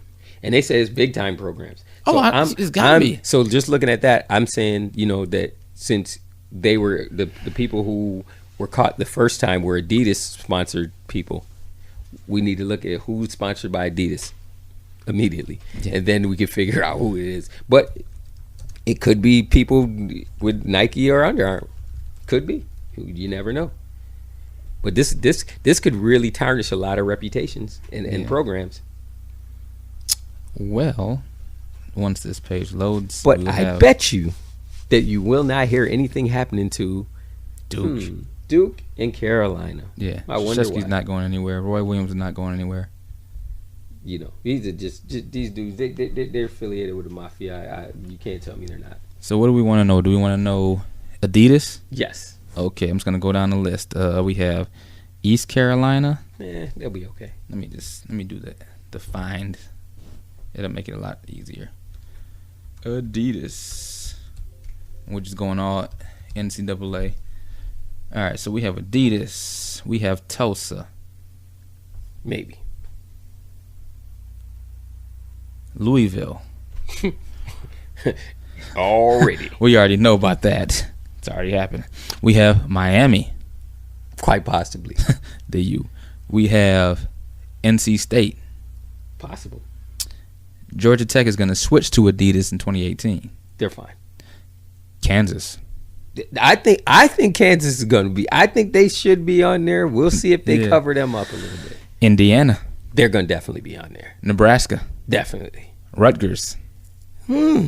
Maybe. Arizona State. Ooh. Yeah. Mississippi State. I don't know. Texas A&M. Yes. But you gotta let's go back through this list, and I'm gonna tell you why. Because you're saying Adidas, right? Yes. Let's not look at this just for basketball. No, I'm looking at it for basketball, football, everything. So yeah, I think Tulsa, Louisville, definitely think Miami. I think NC State. Yeah, I think NC State. The only one I didn't think. I don't know. I just don't think Mississippi State. I don't know. Something about them I don't think. Man, that's SEC. I know, but I just don't see it with them. Yeah, that's a wrap for Kansas. I think Kansas is definitely. Yeah. I think they definitely. I think Indiana and Rutgers is in the Big Ten. Who? Rutgers is in the Big Ten. Oh yes, my God. yes. What's going on with these divisions? Yeah, Why is there like more than 10 schools in the Big Ten? But anyway, Indiana, Nebraska, Rutgers, Arizona State. Oh, they just got Herm Edwards too. Yeah, that's terrible. Mississippi State and Texas A&M. Texas A&M, they definitely. Yeah, they probably got stuff going on dating back to Johnny Football. Of course, you know that. Yeah, even though he already had money. You already know that. They're like, oh, he bought everybody a case of champagne. Yep. There's something. Yeah, we pop bottles in the club with Johnny Manziel. Speaking of which, did you see the interview with him? I heard a lot about it. I didn't see it, but I've heard all the comments. And whoever his PR firm is did a great job. Yep. In directing him into saying what he said. Yep. He has bipolar disorder. Do I believe he's bipolar? No. Do I believe entitled? That maybe, yes. maybe he may have suffered from some form of depression? Maybe. Yeah. And I think that was only because he lost everything. Yeah. So yeah, maybe. I'm great now. I'm not even in NFL, but I was the man. That kind of depression. Yeah. That wanting to get it all back. Like when you lose that girl that was good to you, you just want to get it back, and you feel sad and lonely and depressed. It's not nothing really wrong with you. You just messed up and got caught, and now you're thinking back like, man, I was a jerk. And when you sing the blues and she still don't care. Yeah. Justine. Exactly. I'm like, yo, why did he tell this dude to do this? You know what's funny though? Who's going to get back in the NFL first? Tim Tebow, Johnny Manziel, or Colin Kaepernick?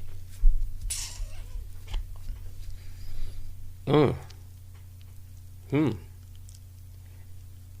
let's eliminate Kaepernick because I don't think he wants to come back at this point. Yeah. So Tebow's about to make the Mets. Yeah. I think it's Johnny Manziel. By default. Yeah. The fact that even though I still don't think he's going to translate to successful. He's the least talented of the three. Yeah. Easily. Because I honestly don't think he's as a Heisman. Yep. How does this work? I do not think he's going to translate well back into the NFL because I don't think he did originally. No.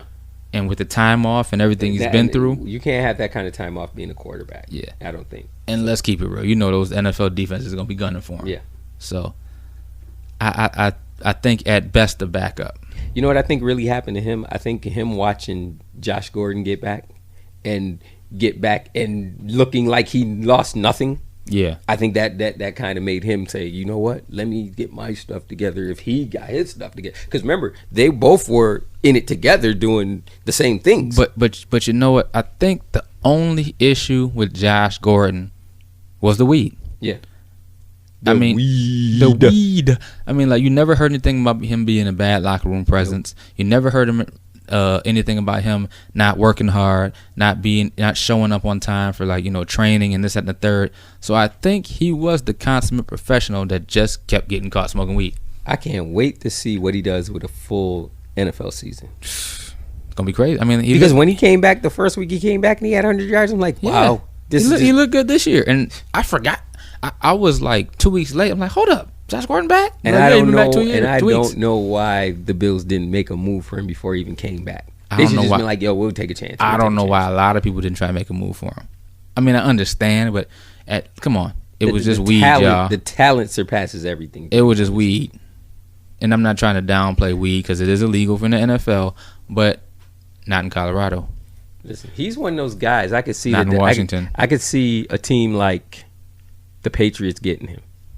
Yeah, I can just see it. I can just see Belichick saying, "You know what? Here's the money. Let's go." Yeah, but a 1-year deal. Come try and get this ring. You imagine that him and Cooks, if Cooks is gonna be ready. I mean, he's probably still laid out on the field. Yeah. And Malcolm Jenkins laid him out. It was a legal hit, but he laid him out. He took a bad one. Yeah, I don't see how he didn't see that. Cooks isn't a big dude either. Malcolm Jenkins is. He was just running around like he was playing shoot 'em up, bust 'em. Bang! Yep. Like, yo, like, all right, that dude is dead. And you know what? It's even worse when it's that hit where like the player that hit you just is standing there, like he didn't go, and you just bounce off of him. It was like it was like he ran into a brick wall. Yeah. And the wall won. Yeah. Man, too bad for him. Yeah. Tough break. Man. Then in NASCAR, the black driver came in second. That props, kudos. Props to him, because and driving Richard Petty's car. Wow. The old 43. Yeah, man. God bless him. And he goes by the name of Bubba. God bless. True NASCAR name. If I haven't heard one myself. The biggest spectator sport, so everybody got to see it. I don't know. It seemed like everything was happening for blacks on the weekend of Black Panther. Yep. It just seemed like everything was just falling in line. Yeah. You know. Like, come on, guys. You know it's that weekend, so let's just make it happen. Just this 1 week. Just suck it up. Okay. We'll be back great again next week. You hear Ray Caruth is trying to get custody of his 18-year-old son? Yeah, I don't know why. I don't know either. Why? He's not even out yet. You weren't there for 18 years. He's not even. He's been there in jail. I would love years. to see when he meets his son. He says that, but I think his son has a lot of medical issues. Well, yeah, because of the shooting. Yeah. So I already know that he has to think to himself. You know what I mean? Mm-hmm. You don't know this guy, and this guy automatically turn up in your life and all that. What can he possibly have to one, build a relationship, 2, sustain a relationship, 3, what is he going to do to maintain a home in which he can care for his son? Because I remember seeing him on Real Sports on HBO and seeing, you know, Grandma take care of him and just how much effort and time it took for her to just do basic things with him. He's not gonna have the patience to do any of that. It all sounds good, but this is one of them times where I honestly, like, you know me, I'm big on, you know, fathers being there for their children. This is one of them times like, hey man, just send that check and just move on. What check? I mean, he wasn't really a big time making money type dude when he did what he did. He lost all of that. So what income does he have coming in? Whatever income he does have, that percentage he got to send, just send that and keep it moving. Because he's 18. His son's 18. You know, his grandmother's been taking care of him all this time. Wow. She's been doing a great job with him. Just that was over 18 years ago. Yeah. Jeez. Yeah. Crazy. Time is not waiting on anybody. No, it's not. Good gracious. Good gracious. Yeah. Anything else we want to cover? I think we pretty much got everything, right? We didn't mention the Olympics for reasons, you know. Yeah. Who's watching it? Yeah. This update on the Olympics is they're still happening. Thank you. There it is. Yeah. And it's winter. It's Winter Olympics. I mean, I think it just doesn't hold the same luster as the Summer Olympic Games. I mean, the Summer Olympic Games are every 4 years, so it's like there's a big 4-year buildup. You know who's getting the Olympic Games because that whole process is a big, you know, show. We already know about 2024. It's coming back to LA. You know where it's going to be in 2020. You know who's bidding on 2028. So I mean, it's that big production. Then there's so many sports that are you know, people are fans of. You know, you have your basketball, you have your water polo, you have your track and field, you have your equestrian. I like the shooting, man. When they be sitting out there and shooting the discs and stuff. Skeet shooting. Yeah, I be sitting there just watching that. I'm like, yo, these dudes is nasty. Never make you mad, pissed off. I like the luge. I like the snowboarding. Yeah. The skiing. What else would I like? The curling. I like the curling. Yeah, curling's cool. Curling's cool. Looks hard, but yeah, it's cool. Looks like somebody's like actually doing their hardwood floors or something. That's what it looks like. Would you rather be the curler or the brusher? The brusher. I think I'd rather be the curler. Because I think the brusher has the more important. Well, I don't know. I just would be the brusher. I don't know. I wouldn't want to be the curler. I think I'd rather be the curler. I feel like, you know, I have experience in bowling. I feel like it'd be more like bowling. So I just gotta just aim and kind of just judge how hard I want to throw it. Right, but then that's when I gotta come in and I gotta brush to make it slow down. And it's kind of like being a bowler and a quarterback at the same time, because you don't want to throw it too hard because then you overthrow the receiver. You don't want to throw it too short and then throw it short so they don't catch it. But then at the same time you're bowling, you're like, okay, I gotta hit the 8 pin on the left. You know what I mean? So it's like, I think that'd be interesting. It's almost even kind of like golf. Yeah. It's an interesting sport. Yeah. But like I said, I just haven't watched it this year. I just haven't. Well, I got my fix of curling when I was in college because I was at UB, so we were close to the border. So every Saturday morning, like around 11 a.m., they had some type of curling on TV in the dorm. So I found out about curling at an early age in life. Yeah. Crazy. Well, yeah, man, but that's pretty much it for this week. Next week, we got NBA coming back on Tuesday. One thing that we probably want to watch out for is a lot of these just free agents that are just dangling out there, like a Derrick Rose, a lot of cuts, those players that are amnesties. That as well. The players who were just waiting in the wings because they didn't want to play a whole season, or maybe they were playing overseas and then they had that NBA buyout in their contract. So it's gonna be, players jockeying for position as we head into the playoffs. The next month is gonna be kind of interesting. Remember, Milwaukee just signed Brandon Jennings, away from his team overseas. Derrick Rose is still out there. Monte Ellis is still out there. I'm surprised nobody picked Monte Ellis up. Yeah. I'm very surprised. But you never know. Still, like you said, we're at a little over the halfway point, so things are going to start to get interesting. Will the Cavaliers gel?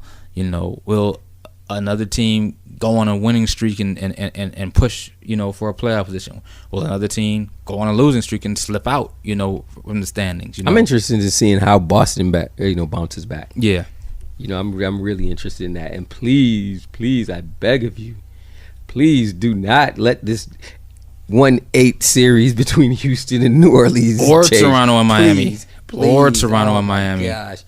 It's so ironic. It's both the 1-8s. Isn't it? Yeah. This is crazy. Yeah. Watch. With our luck, it's going to end up being like, watch, it's going to be like Toronto and Milwaukee. Yeah. Watch. Toronto, Milwaukee. Watch. Cleveland and Miami.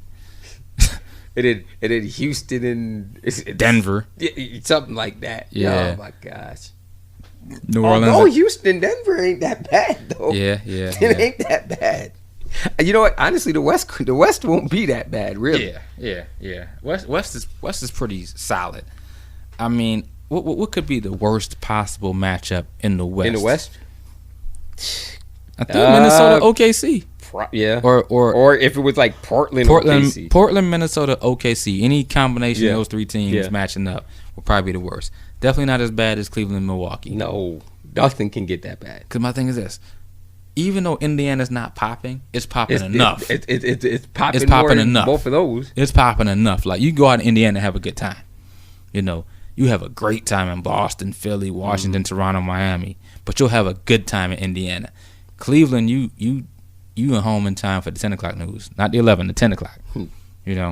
Only way Cleveland ups their ante in the series if they played Miami. And let's not hope for that. We don't want that. I like it just the way it is. Toronto versus Miami. Leave it that way. But there's a lot of basketball left, so we'll see. A lot of maneuvering and jockeying for playoff seedings and things. And we also had to see who gets healthy and when. Yeah. Because some players, if a Kawhi comes back, yep. Gordon Hayward, he changes the whole shape of what's going on. Gordon Hayward could change the whole way that everything looks. I mean, just Kevin Love. People get healthy and start gelling at the right time. Yep. I think this year the thing about it is, I don't think it's set in stone like it always is. Yeah, it's not Cleveland. Now okay. It's like it's not Cleveland and Golden State. It's a little uncertainty with both. Yeah. But I would still stick with Golden State, because the one thing that Golden State shows me is that they win anywhere. They win on anybody's floor. So I'm still going with them. And like I said, until James Harden shows me something other than what he showed me last night, then hey. But Cleveland Golden State round 4 is not set in stone by any means. Right. There's a lot of basketball to be played, a lot of gelling that has to happen. So we're gonna see. Right. And don't forget, NFL Combine is on the horizon too. Yes. So that'll be interesting because everybody's on the clock now. Spring ball, baseball's on the horizon. The new look Yankees is the evil empire back. Yes, they are. Did you see Stanton at his press conference? Yes. I can't wait. It's gonna be great. I can't wait. Yes, it's gonna be good to be a Yankee fan again. And then they're talking about, in 2019, Bryce Harper's talking about maybe. Could you imagine? Like literally, who do you pitch to? Yeah. Like literally, who do you pitch to? They'll hate us all over again, and it'll be great. What's the over and under for home runs this year for the Yankees? As a team? Or just them two? As a team. As a team. God. I mean, you figure Judge and Stanton could be 80 alone. They could be 100 alone. Yeah. The over and under on 200. Let's say that. Well, they were over 12. They're over 200, I think. Yeah. I think they're over 200. Okay, what's the over under on 225? I'm gonna go under 225. I'm gonna go out on a limb and say over. And the only reason I think they'll get like 222. For some reason, I don't know. 22-2s, I don't know. Jay-Z reference. I don't know. I just think they're gonna fall a little short because somebody will get hurt or something. Mm-hmm. But the strikeout totals is what we have to look at. Yeah, it's gonna be a lot of strikeouts. Oh as yeah, well. because they're gonna be swinging. Because they're gonna be going for that 225 with the short portion left. Oh my God! Woo! I can't wait. Can't wait. Yeah, it's gonna be crazy. It's gonna be crazy. Yeah, lots. Even though football's over, football's never over. No. Football's a year-round thing. Exactly. You got the draft and the combines coming up. Basketball is becoming a year-round thing. Baseball, I mean, pretty much all the sports have become a year-round thing. Free agency and drafting is just as fun as the regular season and playoffs nowadays. So, and then ESPN has 37 channels to cover everything, so that makes it even better. So, round the clock. Yep. Nonstop. Oh, and let's not forget, we mentioned it earlier, the NCAA tournament is around the corner too.